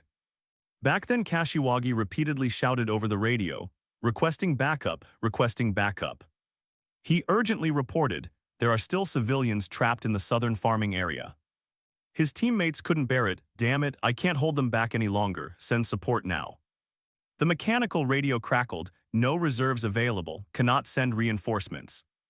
Kashiwagi stared in silence, then a barrage of accusations rang out. You planned to use us as bait from the start, didn't you? You lied that the South was safe to push us out there just so you could slip away through the North Gate. Is that right? The voice on the other end answered with a laugh. Thanks to you, we bought enough time to regroup our main forces. We were able to withdraw through the North Gate without obstruction. Kashiwaga's tone grew icier. You sent us out there knowing civilians remained, because you counted on us never abandoning them, right? The voice sounded slowly, don't be so downcast. Because of this, Aragiri will be known as the heroes who stopped the wave. Though clearly, that glory belongs only to those of us who survived. Kashiwagi couldn't hear the rest.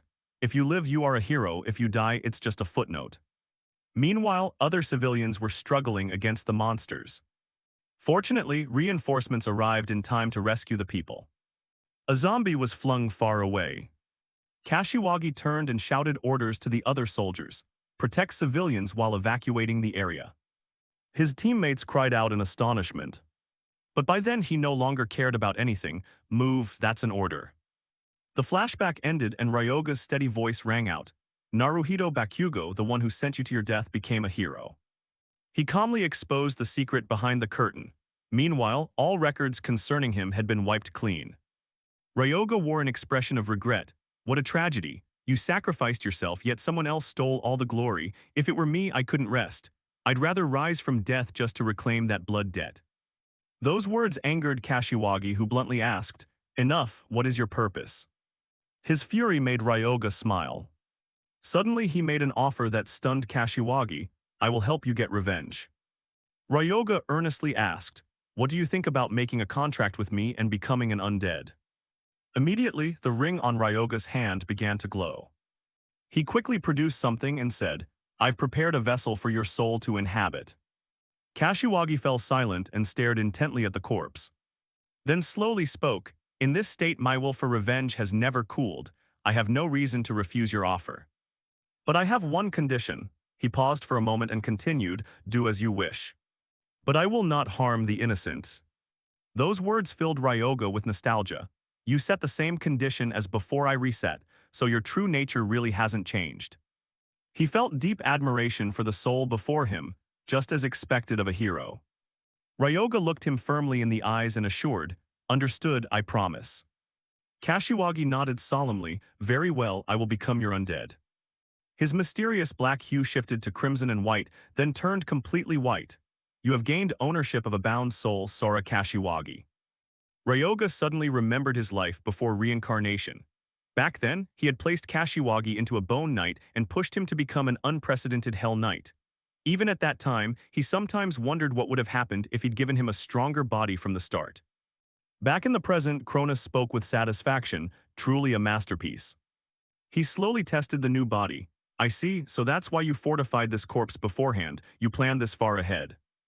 A detailed info panel appeared. Ancient Dragon Mystic Incomplete Race 4-star Undead Creature Strength 205 Magic 221 Agility 143 Stamina 176 Endurance 180 Talent Unique Battle Mage Deathslaying IS Immortal Entity B Limit Breaker B Tactical Skill A Dark Battle Chi B Martial Arts C Dark Magic Arrow D. Special note, this immortal entity can grow. As the bound soul develops, it can unlock more latent powers from this body. Ryoga gazed at the information, elated. Perfect. These talents he didn't possess in his previous life, especially the unique battle mage talent. You have the aptitude of both warrior and mage. As your stats increase, your spirit will also rise. When spirit rises, a random stat will be enhanced. You can learn and use both warrior and mage skills simultaneously without any penalties. He read and understood immediately, so the battle mage talent is inherited as well. The next instant, Ryoga's expression hardened as he asked coldly, how does the body feel? Kashiwagi tested his movements and commented, not bad, still a notch below when I was alive. The system quickly introduced his new identity, Undead Creature, Ancient Dragon Mystic Incomplete. Ryoga reflected on those lines. It turned out it's labeled incomplete because he had only copied the concept of an ancient dragon using curse formulas. Still, he felt satisfied with the present. After all, this was a far better starting point than before. This is more than enough. A short while later, Ryoga turned to leave. Let's go, minion. The term minion made Kashiwagi sulk. And he refused to move. Ryoga turned back and asked, what's wrong? He voiced his thought, I personally don't much like the word minion. Ryoga asked, so do you want me to call you by your real name? But Kashiwagi immediately refused. I've discarded that name. Ryoga frowned and complained. You're a bit troublesome, you know that, he seriously pondered. He used to be much more reserved. Could his personality really have changed? Kashiwagi replied calmly, I want a name that makes others tremble the moment they hear it, but I can't think of a good one. Ryoga suggested, how about Fafnir, the dragon from Norse legend? He bristled, don't do that to me. Ryoga tried another, black dragon, too generic. Ryoga irritated, Tiamat, that's a bit much. Finally, he couldn't help himself and blurted, then just call you the colossal serpent. Once again, Kashiwagi refused. Ryoga's anger grew hard to contain. Should I punch that name in? In the end, after a while, he relented. Thinking back, the first one is best of Fafnir. That eased Ryoga's headache considerably. All right, Fafnir, then move out. Suddenly, Kashiwagi panicked and cried out, wait, I'm naked here, brother. Without waiting for an answer, he looked around. Quickly grabbed a piece of cloth from the torn tent and wrapped it tightly around his body. Whoosh, much better. He felt more confident and strode forward proudly. All right then, let's go. All those actions left Ryoga wondering inwardly, is this the real him? Night gradually fell, excited voices echoed through the house. Huh, what is that? Rinya shouted in excitement, the corpse in that pool of fluid is moving. Ryoga briskly recounted it to him, but Rinya was so thrilled none of it sank in. Amazing, amazing, I have to learn this. Kashiwagi couldn't stand the excitement and asked Ryoga, gross, can I punch him? Ryoga coldly refused, no, he's my associate. Suddenly someone called Ryoga's name. The friendly Yuma reported, we're heading back to Tokyo for a trip to sort out our gear. Ryoga had no objection, all right, understood. A short while later, Ryoga summoned the ring.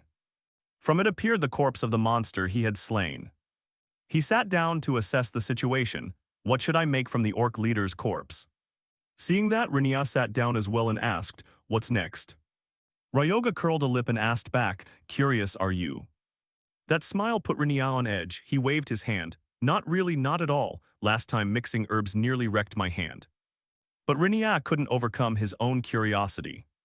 He worked earnestly while thinking to himself, he always defies my expectations, of course I'm curious.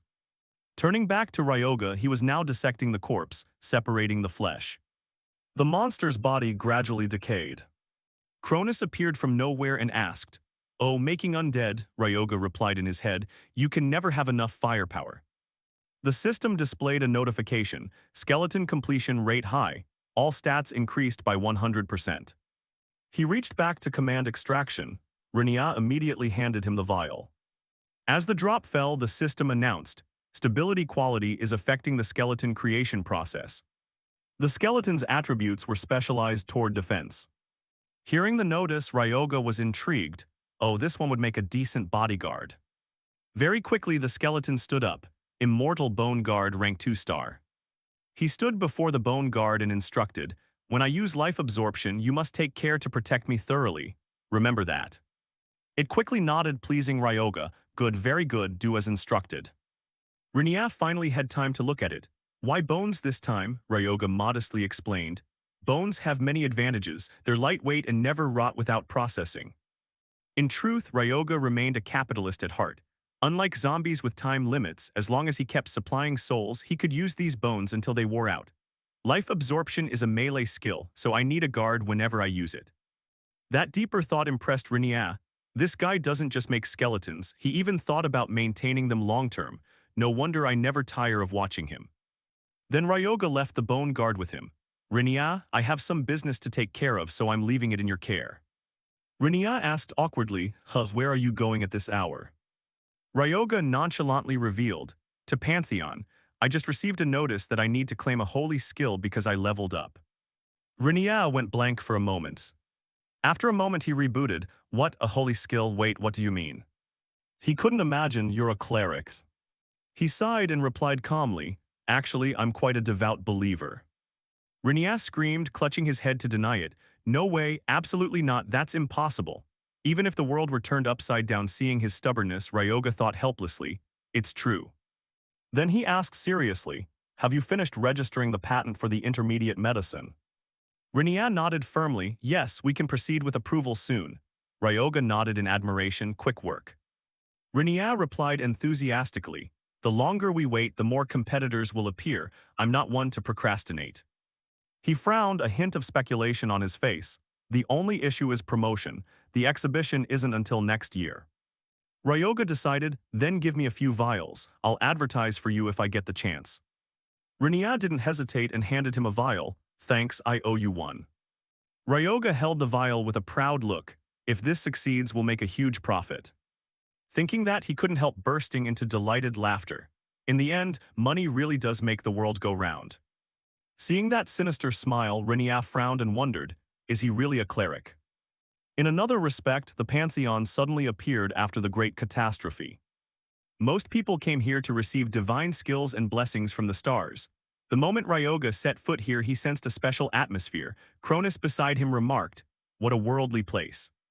As Ryoga walked along the path, he pondered, the most worldly are the stars themselves, always demanding offerings from their worshippers.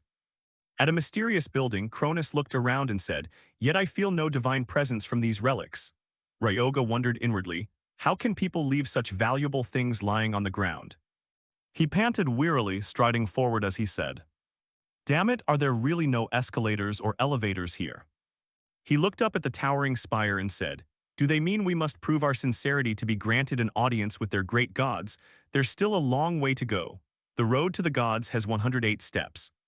Cronus exclaimed, how harsh. Ryoga, panting, said, I don't think I'll be struck by lightning just for complaining a bit, right? He caught his breath and asked, how much farther? Cronus looked around and answered, not far, we'll arrive if we climb a distance equal to what we've already walked.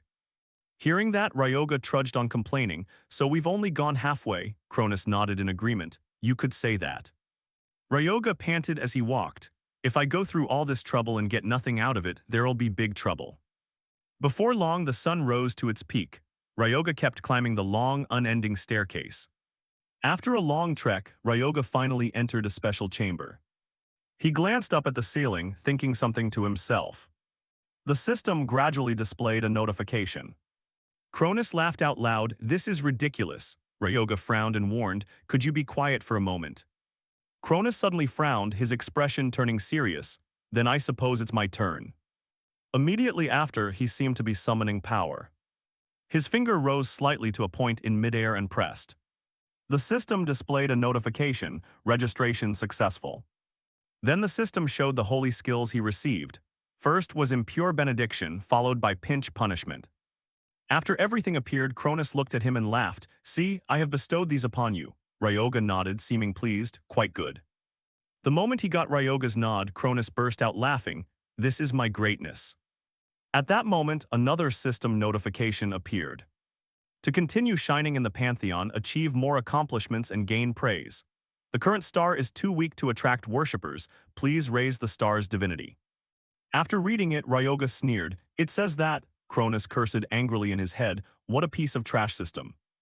Ryoga smirked meaningfully. Still, it doesn't change the fact that I've grown stronger. Time passed, the ink-black sky suddenly lit with a strange beam of light. Ryoga was now strolling alone down the road, his face sullen and expressionless. Suddenly someone approached from behind and asked, hey, why did you walk out of the Pantheon? The man before him, named Satek Shidru, grinned wickedly. Long time no see, huh? Ryoga frowned in irritation. Who are you? Satek scoffed loudly. I took care of you at the orphanage, remember? It's me, Satek, ring any bells? Ryoga rolled his eyes and replied, oh, that piece of trash who extorted people, don't act like we're friends. Rewinding far back, Satek had once bullied a doormate. He struck while hurling insults.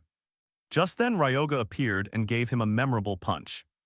Thinking back on that punch, he suddenly laughed. Has your nose healed since I smashed it? Hearing the insult, Satek ground his teeth in anger. You little. Afterwards he tried to stay calm, arrogantly running a hand through his hair. I almost lost my temper. Satek deliberately flaunted the badge on his chest. The badge flashed dazzlingly. He boasted, I've joined the Aragiri Guild. He sneered and warned, if you're coming to the Pantheon, that means you're just some low-tier hunter who scavenges, right? Don't think things will go like before. Faced with the sharp warning, Ryoga remained utterly calm. It doesn't seem to change anything for me. Seeing he wasn't afraid, Sadek ground his teeth in fury. What did you say? He clenched his fist and lunged forward, shouting, don't you dare get smart with me. But someone quick stepped in and grabbed his arm. It was Reigo Ramen, captain of Aragiri's 7th assault team. He squeezed Sadek's arm and warned, stop, we're in the middle of the city. Blocked. Sadek fumed, Ramen. Before he could finish, Ramen turned to Ryoga and suggested, then how about we change location and have an official match? As soon as he finished speaking, his thought arose. He dare start a fight even knowing we're from Aragiri. What an insolent brat. Sadek froze in astonishment. Huh, this guy? Ramen nodded affirmatively. Yes, you two know each other, right? So why not let fists do the talking? Hearing that, Sadek laughed with glee. No, you must be joking, right? This guy only just became a hunter recently. No sooner had he finished than Ryoga, without hesitation, agreed. Fine. Seeing him agree so readily, Sadek was utterly shocked. What? Hearing that frightened tone, Ryoga mocked. What's the matter, you scared? That single remark sent Sadek into a rage. You won't be able to take back your words, you bastard. Before long, they arrived at a place called the Aragiri Guildlink Training Arena. Ryoga and Sadek faced each other in the ring. Ryoga suddenly stepped back and said, I'm a cleric, so you'll fight my representative. Sadek produced a mana necklace and jeered, hey, looks like you've picked up a decent tool. Is that a summoned familiar? He paused, then snarled, but having extra gear won't help you much. Immediately, the system displayed a notification. The match has been activated. Sadek bared his teeth in a grin. The system was measuring related stats. Ryoga frowned, looking expectant. The protection system will auto-activate if anything goes wrong. The match begins. As the fight started, Sadek sneered, what, you're scared now? Ryoga scratched his ear and thought, what is he talking about? Long Enhan stepped out slowly and said, I didn't expect to run into Aragiri in a situation like this. It gave a soft sigh, then spoke firmly, I'll see how this body feels. If it's Aragiri, there's no need to hold back. Ryoga watched from the side and whispered instructions. Don't finish it with one blow, there are a few things I want to check. A strange light flashed in Long Enhan's eyes, but holding back would be harder. Sadek decisively charged in, I'll show you where you belong. He didn't hesitate and thrust his spear straight at Long Enhan. It leapt gracefully and evaded the strike. Sadek didn't stop there and immediately countered with a technique. Kairag Spear Art 3rd Form, Lightning Reflex Footwork. Whatever move Long Enhan used, Sadek dodged decisively and responded perfectly. Then another technique, Kairag Spear Art 2nd Form, when I broke your nose you cried like rain. Ramen smiled thoughtfully at the scene, that reaction's better than practice. It ended faster than I expected. Seeing that, Long Enhan loudly retorted, you think such a slow attack could ever hit an enemy? Seeing him so unimpressive, Sadek was slightly taken aback. What? He gripped the weapon tightly, his mind trembling, I can't move. Long Enhan glared, his voice dripping contempt. Pathetic, attacking without thinking about your next move. After hesitating a moment, he sneered, if this were a real battlefield, you'd be done for. As he said that, Long Enhan suddenly remembered he had to hold back. He decisively swung his arm and struck Sadek. A single blow was enough to send him collapsing to the ground. Sadek cried out in pain. Sadek cried out in pain. Seeing this, Ryoga stepped forward and teased softly, last time when I broke your nose, weren't you sobbing pitifully? Then he turned to mock Sadek, now you only scream for a moment, praise for your growth. Sadek yelled in fury, bastard. Seeing him charge to attack, Long Enhan stepped in to protect Ryoga. Sadek kept rushing forward with his weapon raised.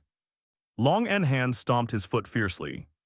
The impact cracked the ground around them, shattering it into pieces. The recent scene left Sadek even more astonished. Long Enhan narrowed his eyes mockingly. If you use the same move twice, your opponent will read you immediately.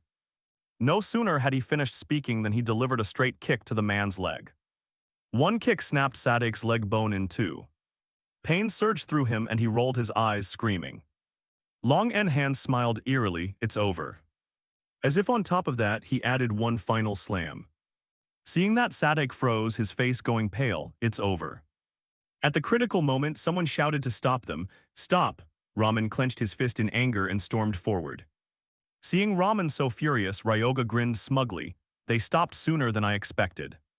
Sadek sat down in pain on the ground. The system checked and announced, the match is over. Ramen anxiously examined Sadek's wound and instructed, I'll go fetch a priest right away. Wait here. Ryoga walked over calmly and pointed at his own face. There's already a priest here. Ramen firmly retorted, don't you know the first star healing spell can't mend broken bones? Ryoga approached and nodded nonchalantly, I know. Seeing Ryoga still hesitant, Ramen turned to him with an irritated look. So what do you intend to do to heal him? Ryoga immediately took out a vial from his belongings. I'll use a mid-tier medicinal potion. Sadek, seeing that, was a bit displeased and scolded. A mid-tier potion costs millions of yen per vial, right? But wasn't it your spirit beast that broke my leg? Ryoga replied casually. Haven't you heard about mass production of mid-tier potions? Just as he began, Sadek screamed in pain, never heard of it, I won't accept charity from the victor. Get lost, get out. Tired of his complaining, Ryoga shouted loudly, hey, I'm trying to help you, accept it. As soon as he finished speaking, he schemed inwardly, I'm still thinking how to advertise it. Ryoga poured the potion into the wound without hesitation and flashed a sly smile, didn't expect a ready test subject here, how lucky. A brilliant stream of medicine poured straight into Sadek's knee wound. After witnessing this miracle, Ramen was briefly stunned. No way, it actually works, the bone is completely rejoined. At that moment a thought rose in his mind, I want that vial. After treating Sadek's wound, Ryoga stood up with a satisfied expression. Ramen approached, bit his lip and asked, mid-tier potion, where did you get it? Hearing the question, Ryoga couldn't help smirking, he took the bait. Ryoga pondered a moment then said, if you're the captain at Aragiri, you're about a 3-star, right? Ramen nodded frankly. Yeah, why? Ryoga glanced and smiled faintly. Then fight me, I'll tell you the info on that vial. Surprised by the offer, Ramen replied, so that's still not enough. Ryoga sighed and said, that last match was too short, this time I want to fight seriously. So Ryoga's and Ramen's spirit beasts entered the arena in ready stances. The system then began announcing, the match begins. On the very first strike, Ramen immediately surged forward with a sword technique.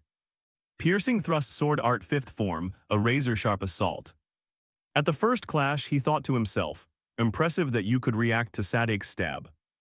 But Ramen observed Long Enhan carefully and judged, with that massive body, everything has limits. At that moment, the system displayed a damage warning. Seizing the opportunity, Ramen lunged forward to attack Long Enhan. Ryoga watched intently from the sidelines, just as I thought. Kashiwaga's fast attack style is completely unsuited to a melee specialist like Long Enhan. Thinking that, he couldn't help but grin smugly. That's why I used the potion as bait to provoke Ramen. Seeing Long Enhan's smudged face and weary body, Ryoga hesitated. If he faced an opponent he couldn't fight well, Fafnir would surely sense it. Long Enhan then said tiredly, in this match I'll get used to this heavy body. Ryoga frowned, pride shining in his eyes. Good mindset, no wonder you're my right-hand man. He stretched out his hand. A dark power called the Blight Benediction appeared. Ryoga smiled slyly and ominously, then I can't just stand by, can I? The system panel displayed, Blight Benediction type, Holy Spell increases power of selected undead, weakens non-undead targets. All stats of Fafnir increased by 20%. Ramen couldn't help but be surprised. A holy support spell can make it this strong? Crazy. Ryoga then launched those tendrils of energy toward the opponent. Immediately, Ramen's body was wrapped and his strength drained rapidly. Blight Benediction, is my body getting heavier? The system notified. Due to Blight Benediction, all stats reduced by 10%. Ramen's expression grew darker. Buff allies weaken enemies. Is this guy really only a 1-star? Cronus, watching, couldn't help smirking. See, it's the new spell I gave you. Ryoga smiled faintly, not bad for a low-tier star. Cronus opened his mouth to retort, how dare you call me low-tier, but Ryoga covered Cronus's mouth with his hand and warned, we're in a match, quiet. Ryoga's expression grew more focused. The system updated, Wedge Punishment has been activated. Targets gain guard points each time they take damage. Releasing Retribution deals damage based on accumulated points. Ryoga entrusted Kashiwagi, do whatever you want. Hearing that, Kashiwaga's presence radiated oppressive force. That is a perfect order. Raman's image split into three, nimbly countering Kashiwagi. The system blared repeatedly, punishment has been activated, punishment has been activated. After a minute of thought, Raman struggled a bit. He couldn't imagine an Aragiri 2-star adapting so easily to stat reductions. But seeing the opponent still firmly block every blow, Raman was astonished. A 1-star summon advancing while enduring the attacks of a 3-star, punishment activated. Warning, defense is decreasing due to continuous damage. Kashiwaga's eyes flashed. He thought to himself, forget speed-based human fighting styles, this body is undead, even when damaged it doesn't hinder movement. Blood splattered across his abs and clothes. Don't dodge the attacks, endure them and close to melee. He then charged forward in a guarded stance. At the right distance, Kashiwagi leaned and formed a fist. Raman couldn't react in time and couldn't avoid his attack. Kanek Martial Art Chapter 7, 10 consecutive punches.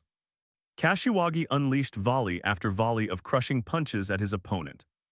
Raman staggered back, the pain escaping him as a cry. He struggled and fell to the ground. Damn, my HP drained instantly. This was definitely not a 1-star summon. System notice, HP minus 25%. Raman's face twisted into a terrifying grimace. If I get hit by that again, will I lose? Thinking that, Raman's killing intent flared, his eyes dangerous and wide. Don't be ridiculous. An Aragiri 3-star can't lose to a 1-star. He recovered his momentum and leapt forward. I'm faster. Summoners themselves should be weak.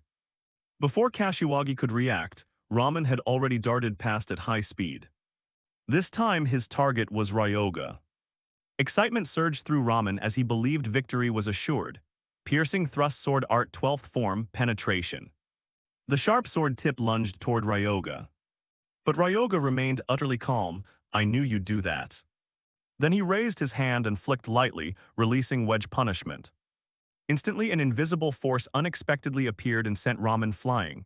Fafnir released. Punishment had accumulated, creating a shockwave. Finally he lay motionless on the ground. Raman Rago's HP dropped to 0, the match ended. Scene shifts to the luxurious high-rise headquarters of the Aragiri Guild. The room was empty, and on the desk sat a nameplate, Vice Guild Leader Naruhito Bakugo. Bakugo sat at the head and asked the person before him, can you mass-produce commercial mid-tier potions? Aragiri's number 2 7-star hunter Hakuho Naruhito. Raman, his face still injured, replied carefully, yes, that's correct, sir. He propped his hand on the desk, still skeptical. Have you thoroughly tested its effectiveness? Raman affirmed confidently, it healed the bone fracture instantly. Its effect is comparable to the mid-tier potions that drop from gates. Suddenly remembering something, Raman glanced at the other man cautiously. Then spoke up, Vice Guild Leader, I'm sorry. I have sullied Aragiri's name, so I will take responsibility. But Bakugo folded his arms and countered. Why would Aragiri's reputation collapse just because Captain Raman failed? He instinctively began to explain. I lost to an unknown 1-star hunter, but... Bakugo suddenly cut him off. Aragiri's reputation. At that moment, Bakugo's expression turned terrifying. Do you think it would fall just because a veteran 3-star lost? Raman was immediately overwhelmed by that presence, his voice trembling reflexively. I'm sorry. After settling matters, Bakugo spoke to end the meeting. Enough, you may go. But as Raman left, Bakugo ordered the female assistant, demote Captain Raman to a regular member, also find the source of those mid-tier potions. She replied, yes. He looked at the computer screen showing the earlier battle footage. Bakugo couldn't help but brood over Ryoga, and 1-star summoned beast defeating a 3-star is impossible. His fingers drummed on the armrest as he calculated, he claims to be a cleric, could he possess a god-tier summoned beast? Then Bakugo decided, investigate him as well, she answered yes. Meanwhile, Ryoga was talking about him. By now Aragiri's superiors must know about the potion. I'm curious to see their reaction. Kashiwagi folded his arms and looked at him. Hey, Ryoga replied, yes. He raised a book, why am I reading a spear skills manual? Ryoga explained, you're a demon fighter skilled in close combat and weapons, right? I thought learning from you would be best. Kashiwagi flipped through the pages, pondering, you're asking me to do you a favor, but why specifically spear skills? Ryoga suddenly recalled when Satake lunged at him, and he complained irritably, "When things get dangerous, everyone targets me, it annoys me." Hearing that, Kashiwagi laughed smugly, "Picking on the weaker one is only natural." He laughed louder as he teased, "A master who looks weaker than his right hand, drink more protein and train." Ryoga frowned in dissatisfaction. Suddenly he glanced at his raised arm. "My left hand is moving on its own. Wait." Immediately after, a loud noise rang out. Kashiwagi instantly changed his manner, a lump forming on his head as he obediently complied. "All right, I understand this skills manual. Now I'll teach you spear techniques," Ryoga praised. "As expected of a demon fighter, you learn fast." Then he tossed the book back to him. "The master should memorize it too." Ryoga caught it easily. Basic Spear Techniques of the Venian House Type Skill Book. A manual recording the Venian family's basic spear techniques. Even a child could learn them if they understand the content. Thinking this, Ryoga told himself, "If I master this, I can later learn the Death Whirl." The Death Whirl is a spear skill developed by an English spear-using star based on the Verdian family's spear techniques. It normally takes years to complete, but in this life I'll finish it myself. His expression turned sly with a crooked smile. "This is the privilege of a reincarnator. I'll gladly accept it." Then the book vanished, transforming into a floating gold emblem. Ryoga was using the Venian House Basic Spear Skill Book. System notice, skill data installed. He quickly felt its power. "As expected, the skill book is wonderful. I learned the spear techniques instantly.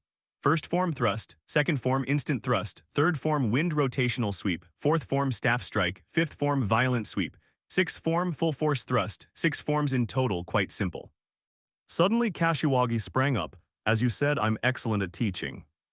Ryoga looked up, bewildered, not understanding what was happening. Kashiwagi took a running start with the staff, preparing to strike down where Ryoga stood. Physical techniques are learned by experiencing them.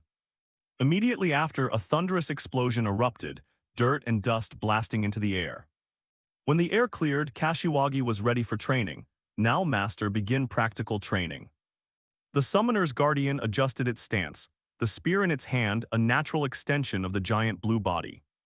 The spearhead slammed into the floor just inches from Ryoga's feet. Fafnir scolded him mid-training, pointing out that constantly dodging wouldn't let him master the weapon. He needed to learn to stand firm and face it. Ryoga kept his body light, eyes locked on the moving weapon, nearly evading a series of lethal strikes. In a rare light moment, Ryoga wondered if Fafnir held a grudge, but the Dragonoid insisted the fight was purely for teaching. The Dragonoid lunged again, reminding his master that in a real fight enemies wouldn't care how long he trained. They would just kill him. Ryoga tightened his training staff, expression hardening as he prepared to shift from pure evasion to active blocking. Fafnir's weapon became a blur of blue-silver, as he tested Ryoga's reflexes with a barrage of high-speed thrusts across the arena. "Come here," Ryoga shouted, finally finding the rhythm and swinging the staff to block the next strike. He activated the third form, rotational defense, causing the weapon to spin and form a vibrating energy shield. The two weapons collided in a shower of sparks, and for the first time Ryoga successfully halted the Dragonoid's advance. At last he found the right timing. He held the block, muscles straining against Fafnir's overwhelming strength while searching for an opening to counter. But Fafnir was faster than he looked, shifting his weight, and delivered another brutal blow straight to Ryoga's chest. The strike cracked the floor beneath them. The hit knocked the air from Ryoga's lungs, leaving him gasping as he struggled to stay balanced. He didn't even see the second strike. He collapsed to his knees, clutching his chest as his vision blurred from the force. Fafnir stood over him with a stern face, reminding him that one successful block didn't mean the fight was over. A true warrior never relaxes his guard. Ryoga coughed, angry that his flawless defense had been torn apart so easily. He thought he'd found the rhythm, but he'd only focused on the first strike. The dragon mentor explained that although he had blocked the first blow, he had left himself completely exposed to the second. Fighting is a continuous flow, not isolated strikes. Ryoga yelled that the power gap was too great, but Fafnir revealed he had been suppressing his strength to match his master's level. It was purely a matter of skill. Pushed to his limit, Ryoga's competitive fire flared. He told the Dragonoid that from now on he'd give his all, no matter how much it hurt. He activated Life Drain, not to heal, but to pump the absorbed energy into his muscles and temporarily boost his physical stats. His body began to emit a terrifying bluish aura. Fueled by the absorbed mana, he lunged forward and executed the fourth form, a brutal staff-hilt strike aimed directly at Fafnir's defense. The impact shattered the air around them. Ryoga's enhanced power finally let him challenge the raw strength of the summoned creature. He tried to exploit the advantage to counterattack, but Fafnir's gaze stayed focused, spotting another flaw in his master's technique. Ryoga was still thinking too far ahead. A moment later, Ryoga was back on the floor, staring up at the ceiling and wondering where his defense had failed this time. The gap remained. Fafnir stood over him again, criticizing the failed defensive move, and pointing out that he had focused too much on the counterattack and not enough on the initial block. Despite the pain, Ryoga struggled to stand, the life drain aura still flickering as he prepared for the next round. He wouldn't give up until he got it right. Fafnir surged with an extremely fast flurry, forcing his master to find the timing correctly this time. Ryoga's eyes widened as the spearhead lunged toward him, forcing his body to react faster than ever. He had to trust his new instincts. The brutal training ended with one final, tremendous clash between the two spears. Night fell over the city, neon signs lighting the crowded streets outside the local eateries. Thick slices of pork belly sizzled on the round grill, fat dripping onto the coals and rising in fragrant plumes. Rookie Tank leaned forward across the table, eyes nearly bulging as he looked at his friend's face. Ryoga sat perfectly composed despite the dark bruises around his eye and the swollen cheek. His disheveled black hair couldn't hide the wounds Fafnir had inflicted during the lesson. "A lot happened," Ryoga said offhandedly, picking up his chopsticks as if his face weren't a map of injuries. Rookie Tank could only reply with a barely suppressed grin. While Ryoga ate, his summoning ring flickered a mocking pale blue. Fafnir's voice echoed in his head, praising his master for surviving the training without passing out. Ryoga tightened his chopsticks with a cold, determined smile that didn't fit the relaxed atmosphere. He suspected Fafnir had greatly enjoyed the legitimate chance to beat him up. Inside the ring's pocket space, a chibi version of Fafnir lay sprawled on a beach chair under a tropical umbrella. The dragonoid was clearly enjoying his rest, while his master bore the physical consequences of the lesson. Ryoga kept his focus on the food. His mind had already moved to the next goal. He knew the path to power required more than just enduring a few bruises. He realized his life drain skill was far more versatile than he had initially thought. Relying on simple buffs alone wouldn't be enough if he wanted to outpace the major guilds. He was confident that with his past life's knowledge and his new skills, he would surpass the power he once had in his previous life. Rookie Tank was clearly unsettled by Ryoga's fearsome expression, sweating as he tried to keep the mood light. The mood shifted when he remembered the bank book, grinning at the 15 million deposit. It was a huge sum after just 3 days of work, and he was eager to earn more. Ryoga leaned back and asked if there was any important news in the hunter circles. Rookie Tank mentioned that Heibara was watching Hunterit, the exclusive site for professional hunters. They'd heard rumors about mysterious deaths in Kamakura and strange incidents elsewhere. They checked the list of active gates, including the Kagoshima Gate and a string of murders targeting hunters. None of them looked like the fast route to power Ryoga was seeking. Ryoga ate slowly, mentally cross-referencing each name and location with his future memories. He hoped to find something small to exploit before the major guilds noticed. Rookie Tank mentioned one more location, the Forgotten Temple Gate in Wakayama. The name immediately grabbed Ryoga's full attention. He paused, eyes widening slightly as he realized the timelines matched. He was stunned that a place with such high-value potential remained unbeaten this late. Rookie Tank explained that Guild Horizon had been struggling with it for a year and was now in dire straits. He was rarely that serious when warning that a mana break was imminent. A static gate, a stable gate where hunters can reliably kill periodically spawned monsters. These gates are predictable and profitable for the managing guild. By contrast, a mobile gate like the temple is a nightmare when mana density hits 100%. When full, monsters spill into the real world in a catastrophic mana break. Ryoga looked at his nearly empty plate, his mind calculating the risks of entering a gate on the verge of breaking. Rookie Tank added that Guild Horizon had officially lifted all entry restrictions due to the emergency. That meant independent hunters like Ryoga could enter without permission from the dominant guild. They discussed powerful forces converging, specifically the second-ranked Guild Phoenix and the third-ranked Guild Daybreak. Those powers were sensing the same opportunity as Ryoga. Ryoga recalled that in the original timeline, Guild Phoenix had taken the legendary dragon-scale armor from this temple. It was an epic-grade artifact that kept them nearly unbeatable for years. A dangerous, satisfied smile spread across Ryoga's face as the pieces of the plan finally fell into place. This time he wouldn't let the major guilds steal the prize.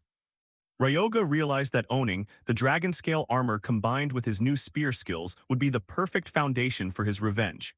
He looked like a villain plotting his next heist. Ryoga suddenly stood, slammed his hand on the table, and barked a series of quick orders. He told Yuma to contact the rest of the team and prepare to camp overnight outside the gate. They would depart tomorrow. The next day, at the dungeon gate entrance, a pair of colossal dragon statues framed the swirling blue portal, the entrance to the Forgotten Temple. This mobile gate formed a massive dungeon with an astonishing mana density of 93%.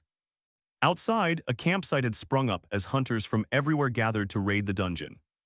Heibara, impressed by the crowd, nodded and remarked at how many people had shown up since the restrictions were lifted.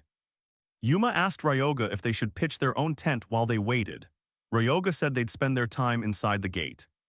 But Yuka worried that 5 days' worth of rations wouldn't be enough. Ryoga didn't care. He was confident he could clear the place in 5 days. Suddenly, Heibara pointed into the crowd, telling everyone to look at a certain hunter. It was Asaka Mayuri, the woman who would become Phoenix's next holy sword.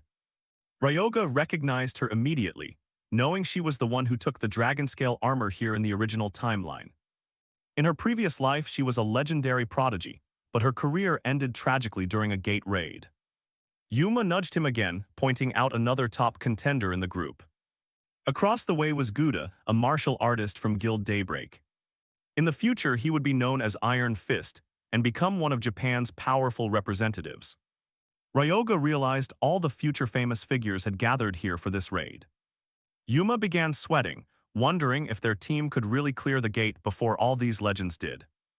Ryoga simply turned away, telling him not to worry about them and to follow his lead.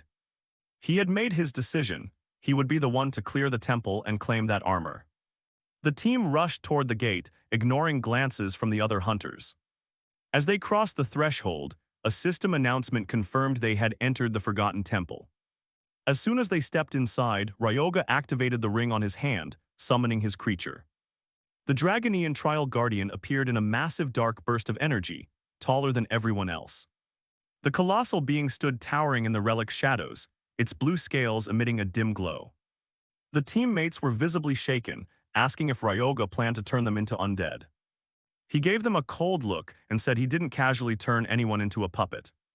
The Trial Guardian Fafnir laughed loudly, taunting them that they were so weak even zombies were the best hope they could expect. Ryoga told them not to worry about useless things and to keep moving forward. Suddenly, the temple's stone pillars and floor began to shift and grind against each other. The Dragon Trial Guardian noticed the terrain changing and checked with his master to see if they were okay. Yuka panicked, realizing that the shifting terrain meant the real difficulty was 3 stars. The entire interior structure changed once per day, along with all the monsters inside. Ryoga kept a cold expression, remembering that these features were exactly like before he regressed. He ordered the Trial Guardian Fafnir to lead as they pushed forward. The summoned creature cheerfully complied, ready to protect its weak master while buffed by Dark Spike. Sunlight streamed through the cracked ceiling of the ancient temple, illuminating dust motes in the air. The group halted as the dragon and the Trial Guardian sensed something waiting ahead. A pair of gray-clawed feet stepped onto the stone floor, kicking up a small cloud of dust. A fallen cultist emerged from the shadows, wearing a skull-shaped mask and eyes glowing malicious red. Ryoga stayed calm, identifying the enemy for his panicked team. The cultist laughed savagely and lunged at them with terrifying speed. But the Trial Guardian Fafnir was on it instantly, catching the charging monster mid-run. Yuma finally spoke up to offer support. But the fight was already over. Fafnir seized the creature's hand and then slammed it to the ground. A powerful punch exploded with horrific force, sending debris and shockwaves across the chamber. Yuma watched the display of brute strength with wide eyes, completely overwhelmed by what he was witnessing. Steam rose from Fafnir's body as he stood atop the rubble, mocking the weak enemies. Ryoga stepped forward to scold his summon. If it smashed heads, they couldn't be raised into useful undead. The brief pause was cut short as a second massive wave of cultists began to pour into the room. The dragon warrior readied for the next round, nodding that the enemies truly didn't know when to give up. Ryoga decided he'd seen enough from the sidelines and prepared to join the battle actively. He raised the staff of grudges high, and a system announcement confirmed his mana consumption had dropped significantly. Ryoga activated bone control to restrain the incoming enemies. Sharp bone spikes suddenly shot out, piercing the chests of several cultists. Dark and holy energies intertwined, corroding the enemy's remaining life force at a terrifying rate. Ryoga knew that because of their low elemental resistances, this specific magical combination was lethal. A wave of debuffs swept across the remaining cultists, noticeably slowing them and making them sluggish. Fafnir registered the change immediately as his stats were doubled by the powerful buff. He charged first into the enemy formation. His movements were fluid and practiced thanks to recent training. He plunged into the center of the horde like a meteor, shattering their ranks in a single strike. The summoned creature stood atop the pile of corpses as the last cultists were finally annihilated. Ryoga lowered his staff with a sigh, realizing he had nearly forgotten to activate Life Drain to heal everyone. Fafnir reminded Ryoga that without him there, the kid wouldn't even be able to use skills like Life Drain. The dragon snorted, expecting at least a simple thank you or some gratitude. Ryoga looked at him with pure irritation, remembering the days before his regression when Fafnir had been taciturn. A level-up notification appeared as Ryoga reached level 20. The sense of new knowledge was engraved directly into his soul. He unlocked two new skills, Dark Wise and Dark Rain, both reducing spirit consumption by 10% and 20%. Ryoga realized these were perfect tools for a marathon fight in a place like the temple. He ordered the fallen enemies to rise and answer his summons. Armored zombies of high quality appeared, possessing a 100% buff to all stats. Yuma was impressed, wondering if cultists produced stronger undead because their base stats were higher than orcs. Ryoga corrected him, explaining that while the body mattered, the spells engraved on them were far more important. The guy looked back at him utterly blank and confused by the technical terms. Ryoga clarified that the stat difference wasn't that significant. He then shifted attention to the path ahead. He told the group to speed up because this temple was much deeper than it appeared. They entered the temple's vast Gothic-style columned halls. Fafnir led, ripping cultists apart with brutal efficiency. Yuma banged shields with enemies holding the front line. A blazing golden arrow cut across the room as another Yuka opened the way. Armored zombies surged forward in a glowing teal pack, relentlessly pursuing. Despite their progress, Ryoga ground his teeth, irritated that the waves of monsters seemed endless. Suddenly, a strong tremor shook the entire area. Yuma shouted that the structure was changing and they needed to get out fast. Ryoga told him to wait, rifling through future memories to find the right move. He recalled an old TV interview with Hunter Asaka, the first person to ever clear the temple. The host began by asking her to explain the strategy for clearing the gate. Asaka explained that while most gates were simple, the temple required a special method just to even reach the boss. She detailed that each of the 3 monster types in the temple dropped a distinct proof. To progress deeper, you had to collect those 49 proofs and place them on special pillars throughout the dungeon. Back in the present, Ryoga spotted a pillar patterned with an eye and realized the next monster was about to appear. A red vortex spiraled open in the hall. Something huge and dark began to crawl through the gate. A giant demonic eye appeared, surrounded by a writhing mass of black tentacles. The whole group looked up at the creature hovering above them.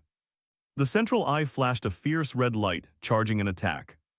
A massive beam of energy erupted from the eye, tearing through the air toward the group. Ryoga remained completely calm, his eyes glowing emerald as he tracked the energy signature. He raised his hand and summoned a series of sharp bone shards from the air. The bone pieces interlocked, forming a jagged bone wall that met the beam head-on. The laser slammed into the barrier, erupting in a violent collision between red and green energy. Despite the enormous power of the attack, the bone shield held firm, barely affected. Ryoga maintained the defense with ease. His strength completely neutralized the threat. He told the team that a bone shield reinforced by Shintani's formula wouldn't be so easily broken. The demonic eye focused its gaze, preparing to fire another concentrated beam. A high-output red energy ray shot out, aiming straight at Ryoga. Ryoga remained perfectly composed, not even blinking as the deadly light barreled toward him. He watched the energy tear the air apart, confident in his defenses. Fafnir suddenly leapt forward, taking the full brunt of the beam with his massive armored chest.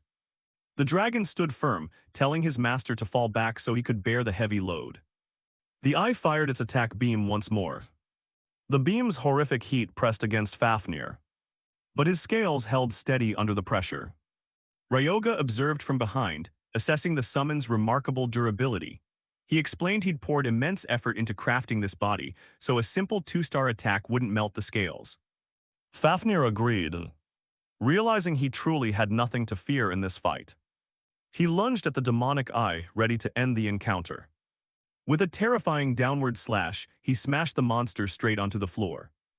The creature was instantly defeated beneath Fafnir's overwhelming strength. The dragon asked if they should turn it into undead, but Ryoga said no, doing so would ruin the drop they needed. Ryoga explained that the eye itself was the proof required to clear the gate, and it would be useless if it became part of an undead. The group pressed deeper, the air growing heavier with dark energy. A strange figure wearing a white mask watched them, smiling from the shadows of the high arches. A stone column carved with a grinning, sinister face stood nearby. A mask mimic suddenly dropped down, its gaunt black form convulsing as it approached.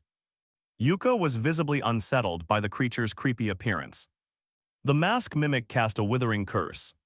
A dark purple mist swirling throughout the area. Fafnir was drawn into the curse, his body beginning to emit an eerie purple glow.